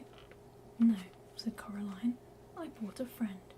She could feel the cat stiffening under her hands, as if it were anxious to be away. Coraline wanted to hold on to it like a teddy bear for reassurance, for she knew that cats hate to be squeezed, and she suspected that frightened cats were liable to bite and scratch if provoked in any way, even if they were on your side. You know I love you, said the other mother flatly. You have a very funny way of showing it, said Coraline. She walked down the hallway and turned into the drawing room, steady step by steady step, pretending that she could not feel the other mother's blank black eyes on her back. Her grandmother's formal furniture was still there, and the painting on the wall of the strange fruit, but now the fruit in the painting had been eaten, and all that remained in the bowl was the browning core of an apple, several plum and peach stones, and the stem of what had formerly been a bunch of grapes. The lion-pawed table raked the carpet with its clawed wooden feet, as if it were impatient for something. At the end of the room, in the corner, stood the wooden door, which had once, in another place, opened on to a plain brick wall. Coraline tried not to stare at it. The window showed nothing but mist. This was it, Coraline knew, the moment of truth, the unravelling time. And Coraline's just like, why do I hear boss music? The other mother had followed her in. Now she stood in the centre of the room, between Coraline and the mantelpiece, and looked down at Coraline with black button eyes. It was funny, Coraline thought. The other mother did not look anything at all like her own mother. She wondered how she had ever been deceived into imagining resemblance. The other mother was huge. Her head almost brushed the ceiling of the room, and very pale, the colour of a spider's belly. Her hair writhed and twined around her head, and her teeth were as sharp as knives. Well, said the other mother sharply, where are they? Coraline leaned against an armchair, adjusted the cat with her left hand, put her right hand into her pocket, and pulled out 3 glass marbles. They were a frosted grey, and they clinked together in the palm of her hand. The other mother reached her white fingers out for them, but Coraline slipped them back into her pocket. She knew it was true then. The other mother had no intention of letting her go, or keeping her word. It had been an entertainment, and nothing more. Hold on, she said. We aren't finished yet, are we? The other mother looked daggers. She smiled sweetly. No, she said. I suppose not. After all, you still need to find your parents, don't you? Yes, said Coraline. I must not look at the mantelpiece, she thought. I must not even think about it. Well, said the other mother, produce them. Would you like to look in the cellar again? I have some other interesting things hidden down there, you know. No, said Coraline. I know where my parents are. The cat was heavy in her arms. She moved it forward, unhooking its claws from her shoulder as she did so. Where? It stands to reason, said Coraline. I've looked everywhere you'd hide them. They aren't in the house. The other mother stood very still, giving nothing away, lips tightly closed. She might have been a wax statue. Even her hair had stopped moving. So, Coraline continued, both hands wrapped firmly around the black cat. I know where they have to be. You've hidden them in the passageway between the houses, haven't you? They are behind that door. She nodded her head towards the door in the corner. The other mother remained statue still, but a hint of a smile crept back on her face. Oh, they are they? Why don't you open it, said Coraline. They'll be there all right. It was her only way home, she knew, but it all depended on the other mother needing to gloat, needing not only to win, but to show that she had won. The other mother reached her hand slowly into her apron pocket and produced the black iron key. The cat stirred uncomfortably in Coraline's arms, as if it wanted to get out. Just stay there for a few moments longer, she thought at it, wondering if it could hear her. I'll get us both home. I said I would. I promise. She felt the cat relax ever so slightly in her arms. The other mother walked over to the door and pushed the key into the lock. She turned the key. Coraline heard the mechanism clunk heavily. She was already starting, as quietly as she could, step by step, to back away towards the mantelpiece. The other mother pushed down on the door handle and pulled the door open, revealing a corridor behind it, dark and empty. There, she said, waving her hand at the corridor. The expression of delight on her face was a very bad thing to see. You're wrong. You don't know where your parents are, do you? They aren't. There. She turned and looked at Coraline. Now, she said, you're going to stay here forever and ever. No, said Coraline, I'm not. And hard as she could, she threw the black cat towards the other mother. It yowled and landed on the other mother's head, claws flailing, teeth bared, fierce and angry, fur on end, and it looked half again as big as it was in real life. Without waiting to see what would happen, Coraline reached up to the mantelpiece, closed her hand around the snow globe, and pushed it deep into the pocket of her dressing gown. The cat made a deep, ululating yowl and sank its teeth into the other mother's cheek.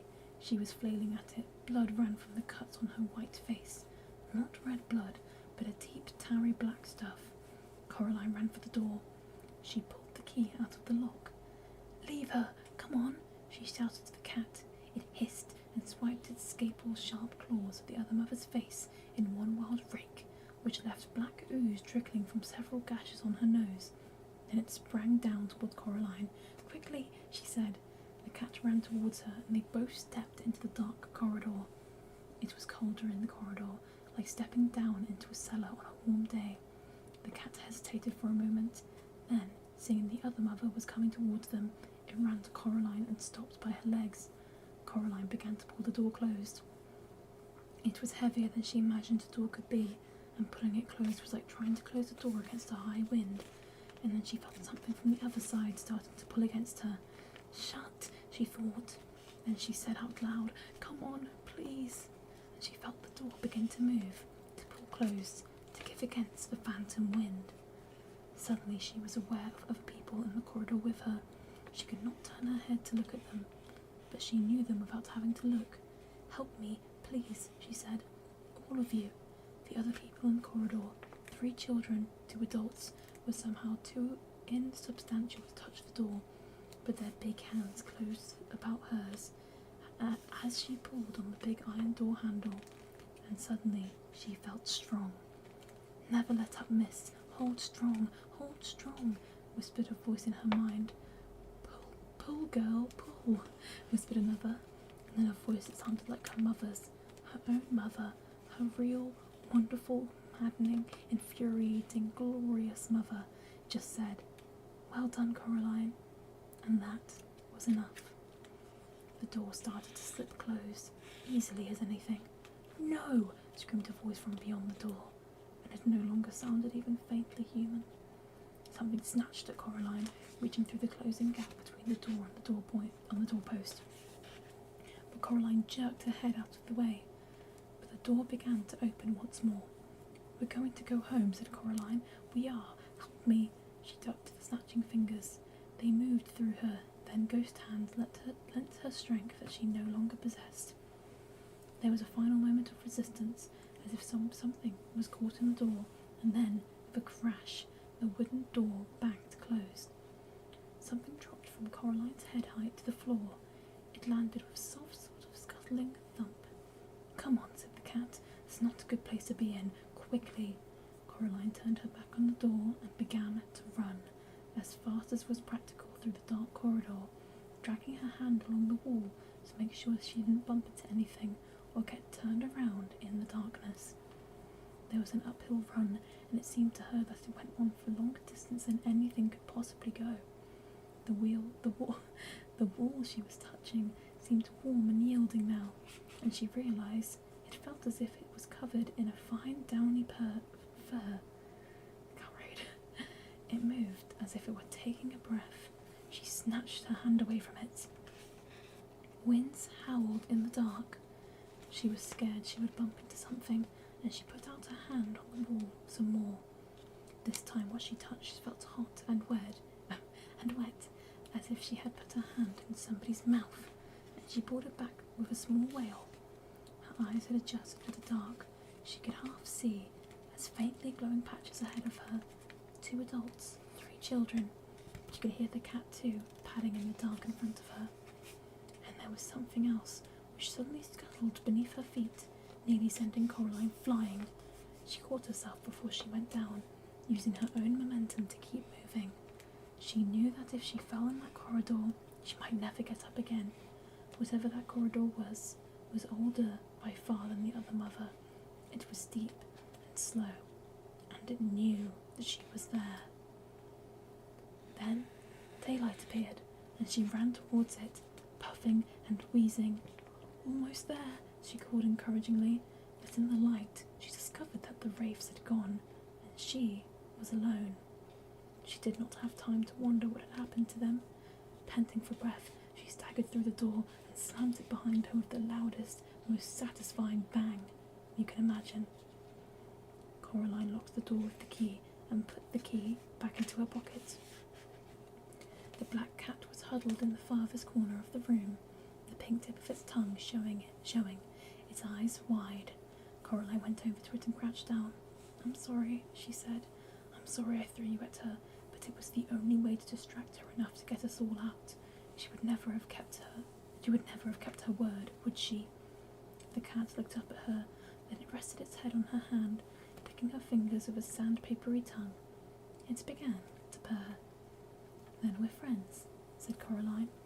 She sat down on one of her grandmother's uncomfortable armchairs, and the cat sprung up into her lap and made itself comfortable. The light that came through the picture window was daylight.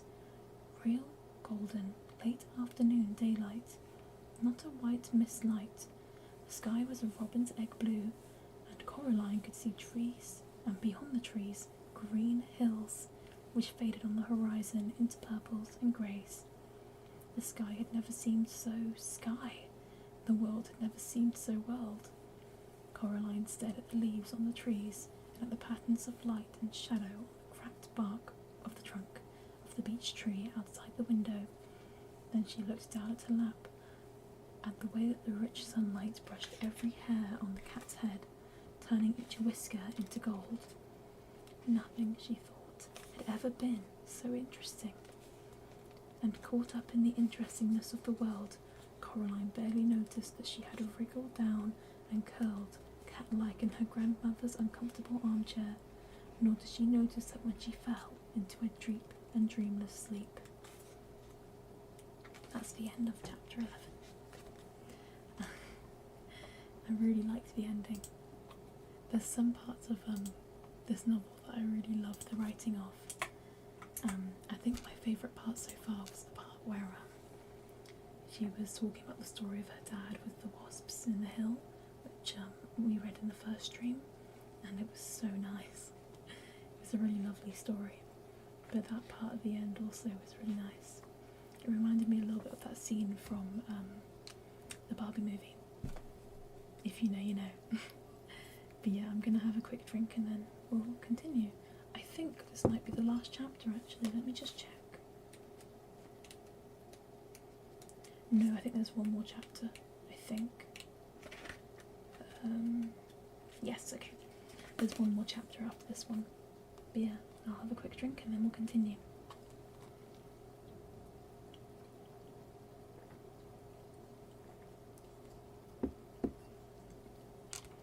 Okay.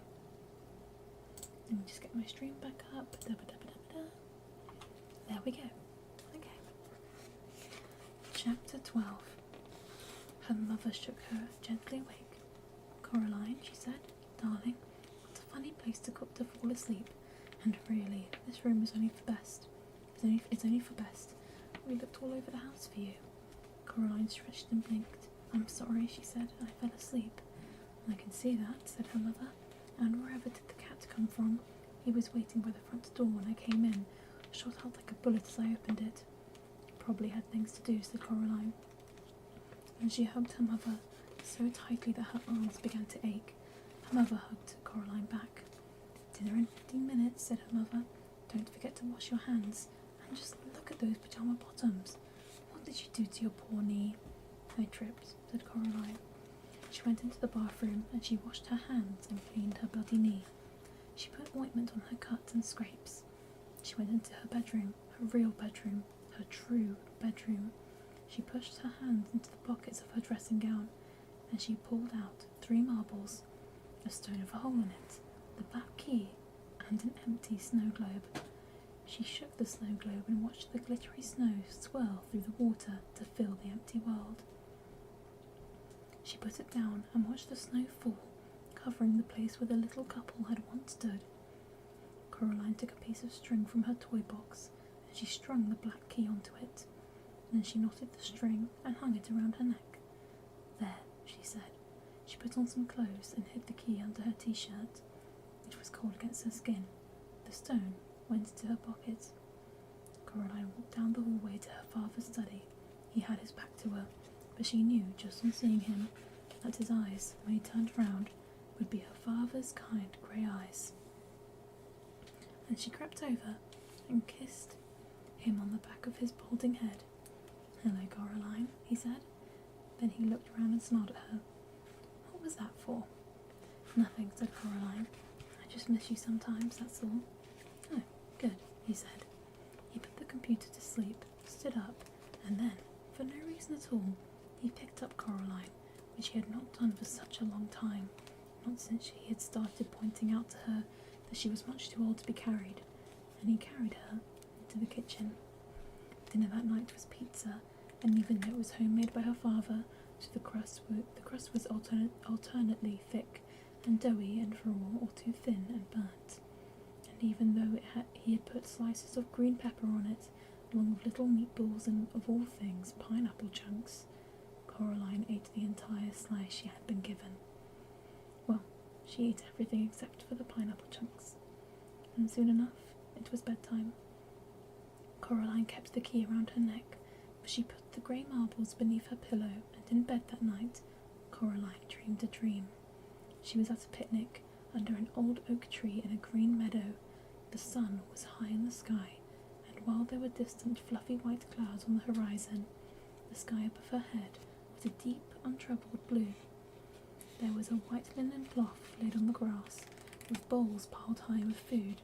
She could see salads and sandwiches, nuts and fruit, jugs of lemonade and water, and thick chocolate milk. Coraline sat on one side of the tablecloth, while 3 other children took a side each. They were dressed in the oddest clothes. The smallest of them, sitting on Coraline's left, was a boy with red velvet knee breeches and a frilly white shirt. His face was dirty, and he was piling his plate high with boiled new potatoes and with what looked like cold whole cooked trout. "This is the finest of picnics, lady," he said to her. "Yes," said Coraline, "I think it is. I wonder who organised it." "Why, I rather think you did, miss," said a tall girl, sitting opposite Coraline. She wore a brown, rather shapeless dress, and had a brown bonnet on her head which tied beneath her chin, and we are more grateful for it and for all than ever words can say. She was eating slices of bread and jam, deftly cutting the bread from a large golden brown loaf with a huge knife. Then, spooning on the purple jam with a wooden spoon, she had jam all around her mouth. "Aye, this is the finest food I've eaten in centuries," said the girl on Coraline's right. She was a very pale child, dressed in what seemed to be a spider's web, with a circle of glittering silver set in her blonde hair. Coraline could have sworn that the girl had 2 wings, like dusty silver butterfly wings, not bird wings, coming out of her back. The girl's plate was piled high with pretty flowers. She smiled at Coraline, as if it had been a very long time since she had smiled, and she had almost, not quite, forgotten how. Coraline found herself liking this girl immensely. And then, in the way of dreams, the picnic had ended, and they were playing in the meadow, running and shouting, and tossing a glittering ball from one another. Coraline knew it was a dream then, because none of them ever got tired or winded out or out of breath. She wasn't even sweating. They just laughed and ran in a game that was partly tag, partly pig in the middle, and partly just a magnificent romp. 3 of them ran along the ground, while the pale girl fluttered a little over their heads, swooping down on butterfly wings to grab the ball and swinging up again into the sky before she tossed the ball to some of the other children.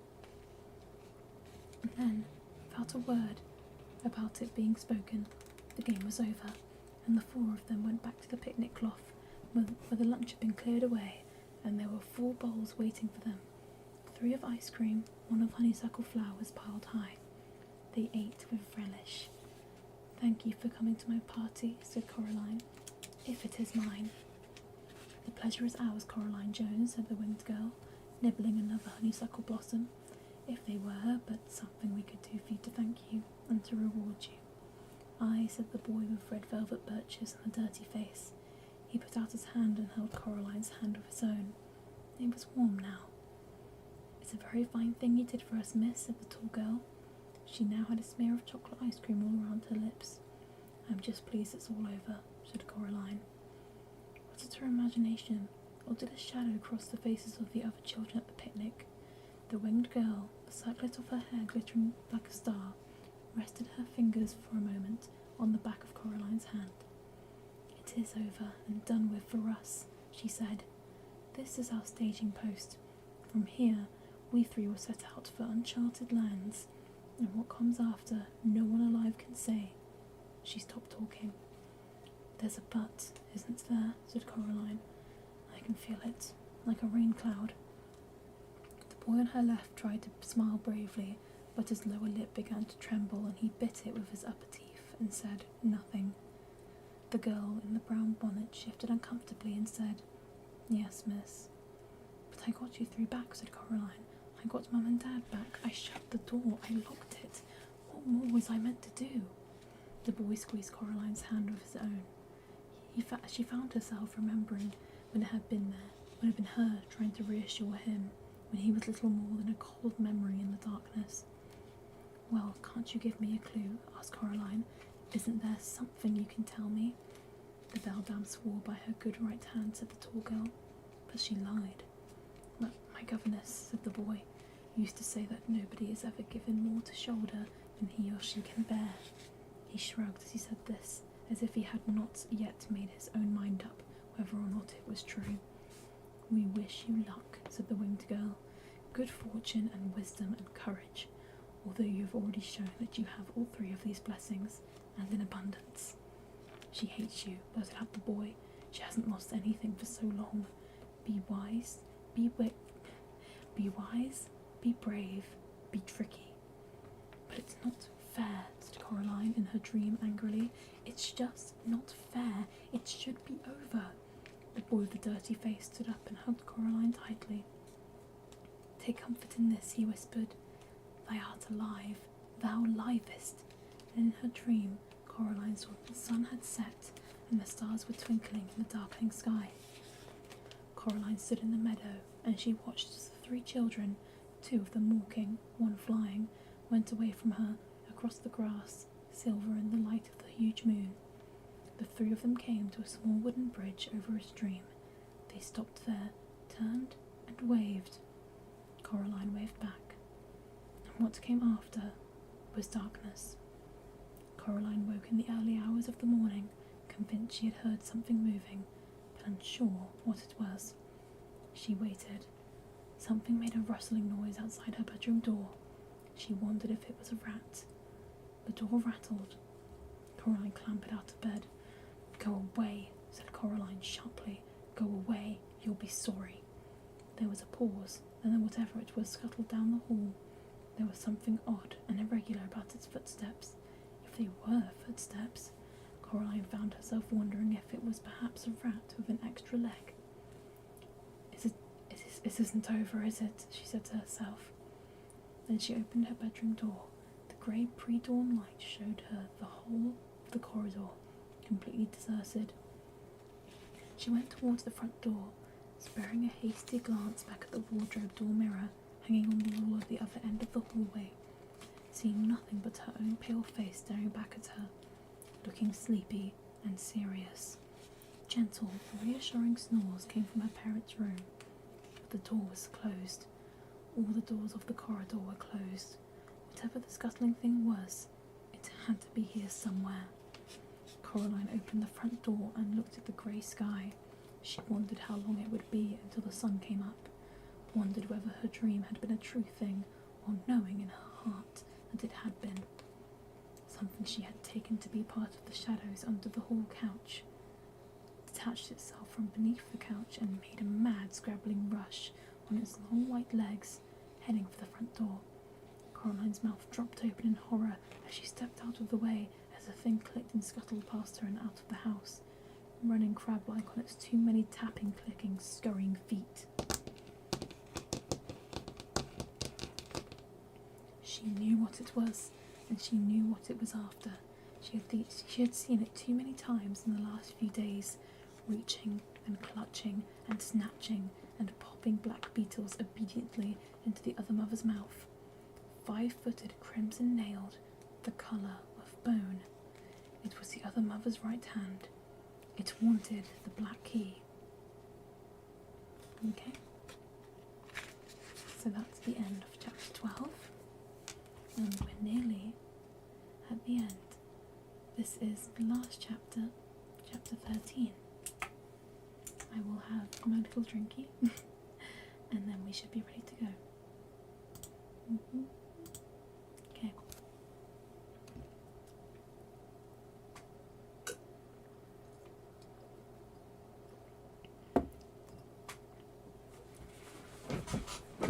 Okay.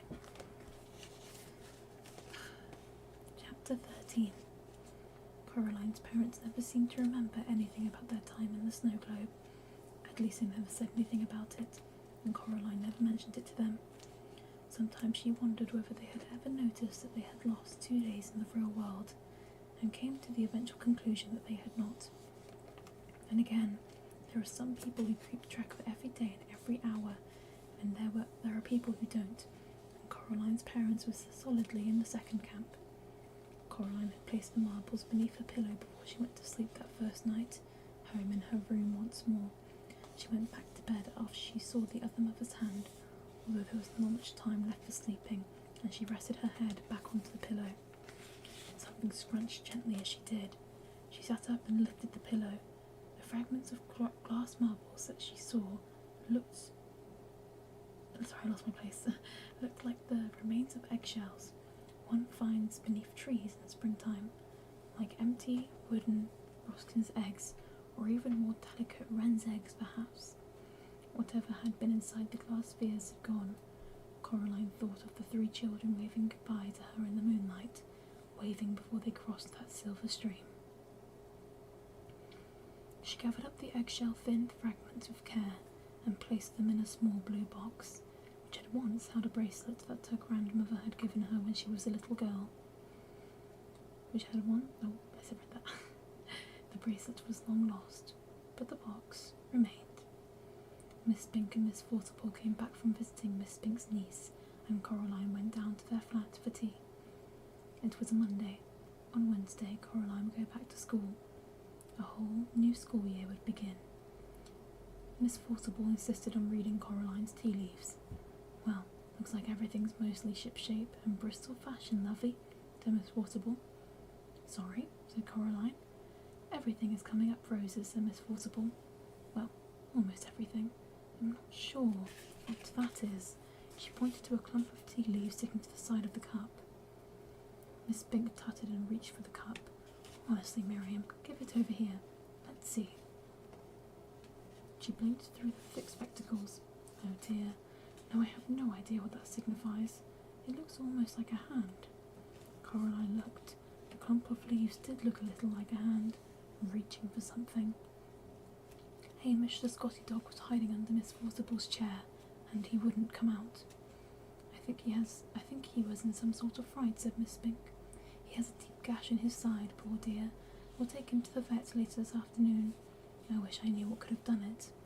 Something, Coraline knew, would have to be done. That final week of the holidays, the weather was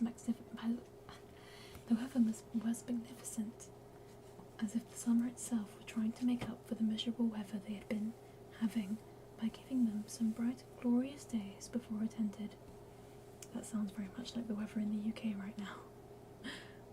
The crazy old man upstairs called down to Coraline when he saw her coming out of Miss Spink and Miss Forcible's flat. Hey, hi, you, Caroline, he shouted over the railing. It's Coraline, she said. How are the mice? Something has frightened them, said the old man, scratching his moustache. I think maybe there is a weasel in the house. Something is about. I heard it in the night. In my country we would have put down a trap for it. Maybe put down a little meat or hamburger, and then the creature comes to feast. Then, bam! It would be caught and never bother us more. The mice are so scared they will not even pick up their little musical instruments. I don't think it wants meat, said Coraline. She put her hand up and touched the black key that hung around her neck. Then she went inside. She bathed herself and kept the key round her neck the whole time she was in the bath. She never took it off anymore. Something scratched at her bedroom window after she went to bed. Coraline was almost asleep, but she slipped out of bed and pulled open the curtains. A white hand with crimson fingernails leapt from the window ledge onto a drain pipe and was immediately out of sight. There were deep gouges, I think. There were deep gouges in the glass on the other side of the window. Coraline slept uneasily that night, waking from time to time to plot and plan and ponder, then falling back into sleep, never quite certain where her pondering ended and the dream began. One ear always open for the sound of something scratching at her window pane or at her bedroom window. In the morning, Coraline said to her mother, "I'm going to have a picnic with my dolls today. Can I borrow a sheet? An old one you don't need any longer, as a tablecloth?" "I don't think we have one of those," said her mother. She opened the kitchen drawer that held the napkins and tablecloths, and she prodded about in it. "Hold on, will this do?" It was a folded-up disposable paper tablecloth, covered with red flowers, left over from some picnic they had been on several years before. "That's perfect," said Coraline. "I don't think you play with your dolls anymore," said Mrs. Jones. "I don't," admitted Coraline. "They're protective coloration." "We'll be back in time for lunch," said her mother. "Have a good time." Coraline filled a cardboard box with dolls and several plastic dolls' teacups. She filled a jug with water. Then she went outside. She walked down the road, just as if she were going to the shops. Before she reached the supermarket, she cut over a fence into some wasteland and along an old drive. Then she crawled under a hedge. She had to go under the hedge in 2 journeys in order not to spill the water from the jug. It was a long, roundabout, looping journey, but at the end of it, Coraline was satisfied that she had not been followed. She came out behind the dilapidated old tennis court. She crossed over it to the meadow where the long grass swayed. She found the planks on the edge of the window. They were astonishingly heavy, almost too heavy for a girl to lift, even using all of her strength. But she managed. She didn't have any choice. She pulled the planks out of the way, one by one, revealing where is it? Can't read. Revealing a deep, round, brick-lined hole in the ground. It smelled of damp and the dark. The bricks were greenish and slippery. She spread out the tablecloth and laid it carefully over the top of the well. She put a plastic doll's cup every 20 centimetres or so at the edge of that well, and she weighed each cup down with water from the jug. She put the doll in the grass beside each cup, making it look as much like a doll's tea party as she could. Then she retraced her steps, back under the hedge, along the dusty yellow drive around the back of the shops, back to her house. She reached up and took the key from around her neck. It dangled up from the strings, as if the key was just something she liked to play with, and she knocked on the door of Miss Spink and Miss Forcible's flat. Miss Spink opened the door. "Hello, dear," she said. "I don't want to come in," said Coraline. "I just wanted to know how Hamish is doing." Miss Spink sighed. Miss Spink sighed. "The vet says that Hamish is a brave little soldier," she said. "Luckily the cut didn't seem to be infected. We cannot imagine what could have done it. The vet says some animal, he thinks, but he has no idea what. Mr. Bobo says he thinks it might have been a weasel." Mr. Bobo? The man in the top flat. Mr. Bobo.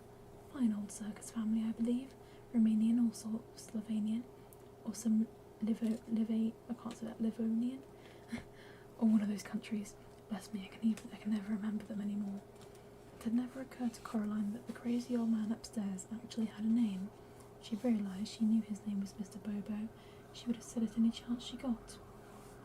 How often did she get to say a name like Mr. Bobo aloud? Sirens are back for the end. "Oh," said Coraline's Miss Spink. "Mr. Bobo. Right. Well," she said a little louder. "I'm going to go and play with my dolls now over the old tennis court round the back." "That's nice, dear," said Miss Spink.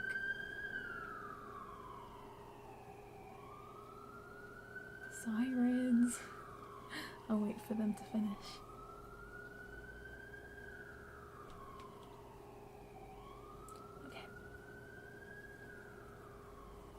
she added confidently, "Make sure you keep an eye out for the old well. Mr. Levat, who was here before your time, said that he thought it might go down for half a mile or more."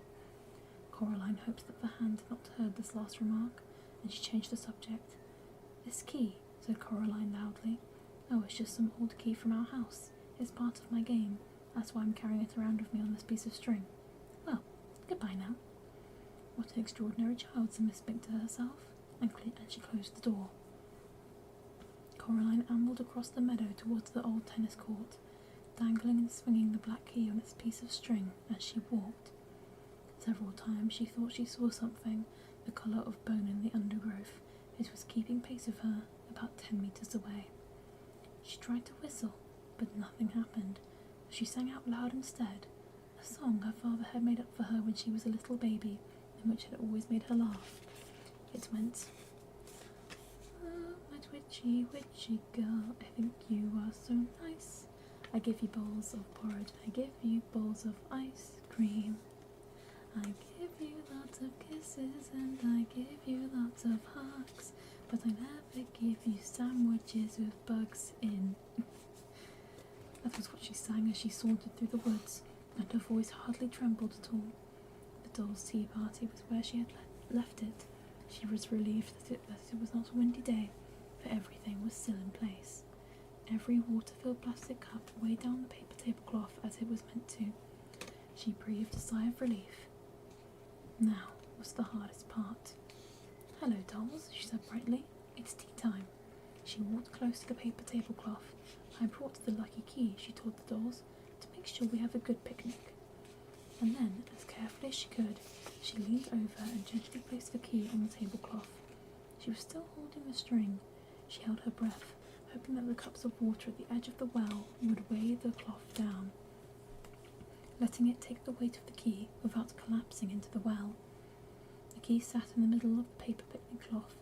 Coraline let go of the string and took a step back. Now it was all up to the hand. She turned to her dolls. "Who would like a piece of cherry cake?" she asked. "Jemima? Pinky?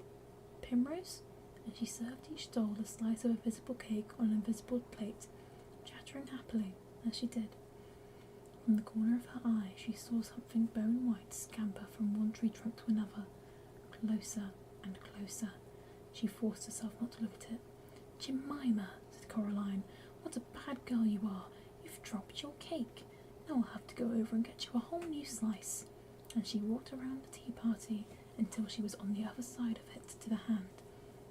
She pretended to clean up spilled cake and then to get Jemima another slice. And then, in a skittering, chittering rush, it came. The hand, running high on its fingertips, scrambled through the tall grass and up onto a tree stump. It stood there for a moment, like a crab tasting the air, and then it made one triumphant, nail-clacking leap onto the centre of the paper tablecloth. Time slowed for Coraline. The white fingers closed around the black key, and in the weight of the momentum of the hand sent the plastic doll cups flying, and the paper tablecloth and the key and the other mother's right hand went tumbling down into the darkness of the well. Coraline slowly counted under her breath. She got up to 40 before she heard a muffled splash coming from a long way below. Someone had once told her that if you look up at the sky from the bottom of a mine shaft, even in the brightest daylight, you could see a nighty sky and stars. Coraline wondered if the hand could see stars from where it was. She hauled the heavy planks back onto the well, covering it as carefully as she could. She didn't want anything to fall in. She didn't want anything to ever get out. Then she put her dolls and the cups back in the cardboard box she had carried them out in. Something caught her eye while she was doing this, and she straightened up in time to see the black cat stalking towards her, its tail held high and curling at the tip like a question mark. It was the first time she had seen the cat in several days, since they had returned together from the other mother's place. The cat walked over to her and jumped up on the planks that covered the well. Then, slowly, it winked one eye at her. We'll get there. I'm really bad at winking, I'm sorry. It sprang down into the long grass in front of her and rolled onto its back, wiggling about ecstatically. Coraline scratched and tickled the soft purr on its belly, and the cat purred contentedly. When it When it had had enough, it rolled over onto its front once more and walked back towards the tennis court, like a tiny patch of midnight in the midday sun. Coraline went back into the house.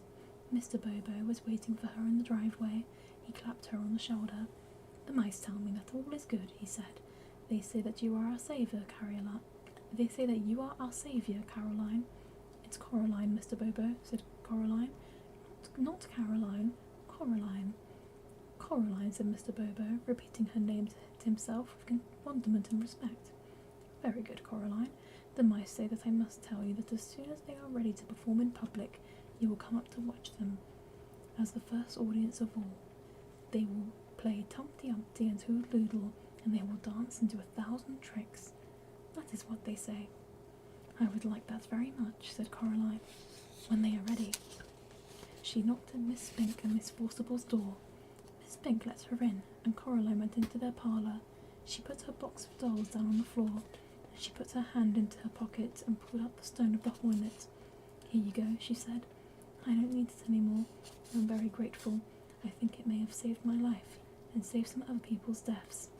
She gave them both tight hugs, although her arms barely stretched around Miss Spink, and Miss Forcible smelled like the raw garlic she had been cutting. Then Coraline picked up her box of dolls and went out. "What an extraordinary child," said Miss Spink. No one had hugged her like that since she had retired from the theatre. That night Coraline lay in bed, all bathed, teeth cleaned, with her eyes open, staring up at the ceiling.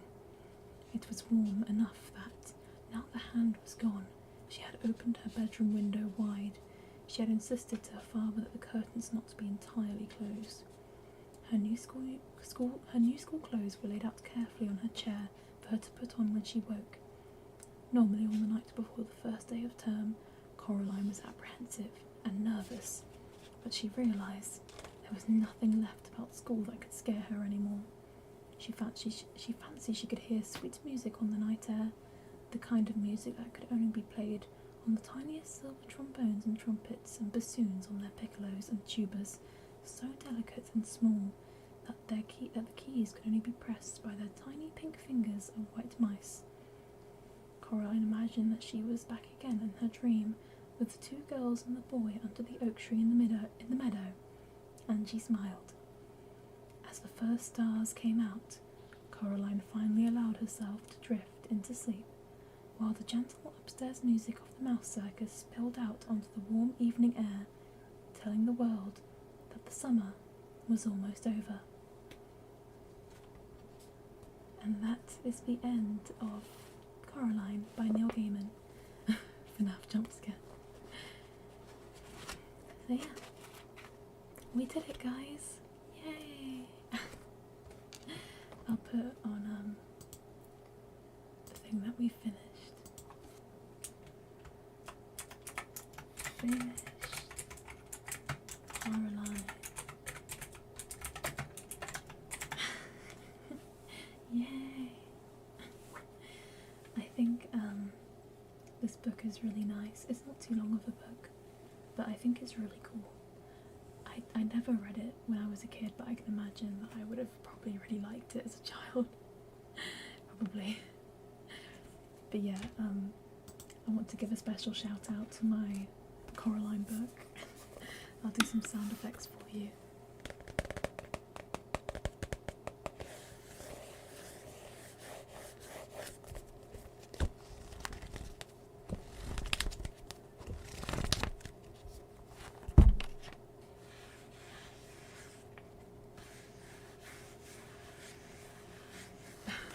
Wait for the Tumblr sexy man next week.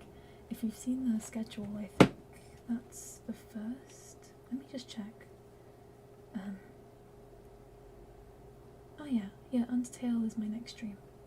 So shout out to my book for making the stream possible, but also my lovely music box for whenever the other mother made her entrance. I'll play a little bit of it for you now.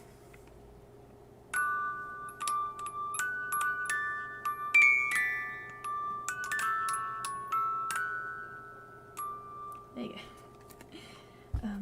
Fun fact about that music box, it actually doesn't work anymore.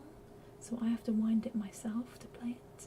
So I'm actually playing the song backwards, whatever the song once was. But yeah, so that's the end of stream. I have posted my schedule today for next week, so you can see when the next stream is, which, as you said, is Tuesday, which will be Undertale with Undyne. Ooh. Your wife will die next, Papers, please. No! I'm keeping her alive. But yeah, next week we have a couple new games as well. We have Final Fantasy VII Remake, which I'm really excited to play. I am a big fan of Cloud Strife, and I have seen a playthrough of the game a while ago, but because it was a while ago, I think there's still a chance that, well, not a chance, but it will still be some new experiences for me, because it's been a while. I think the last time I experienced the story was when it came out, which I think was 3 years ago now, which is so weird to think.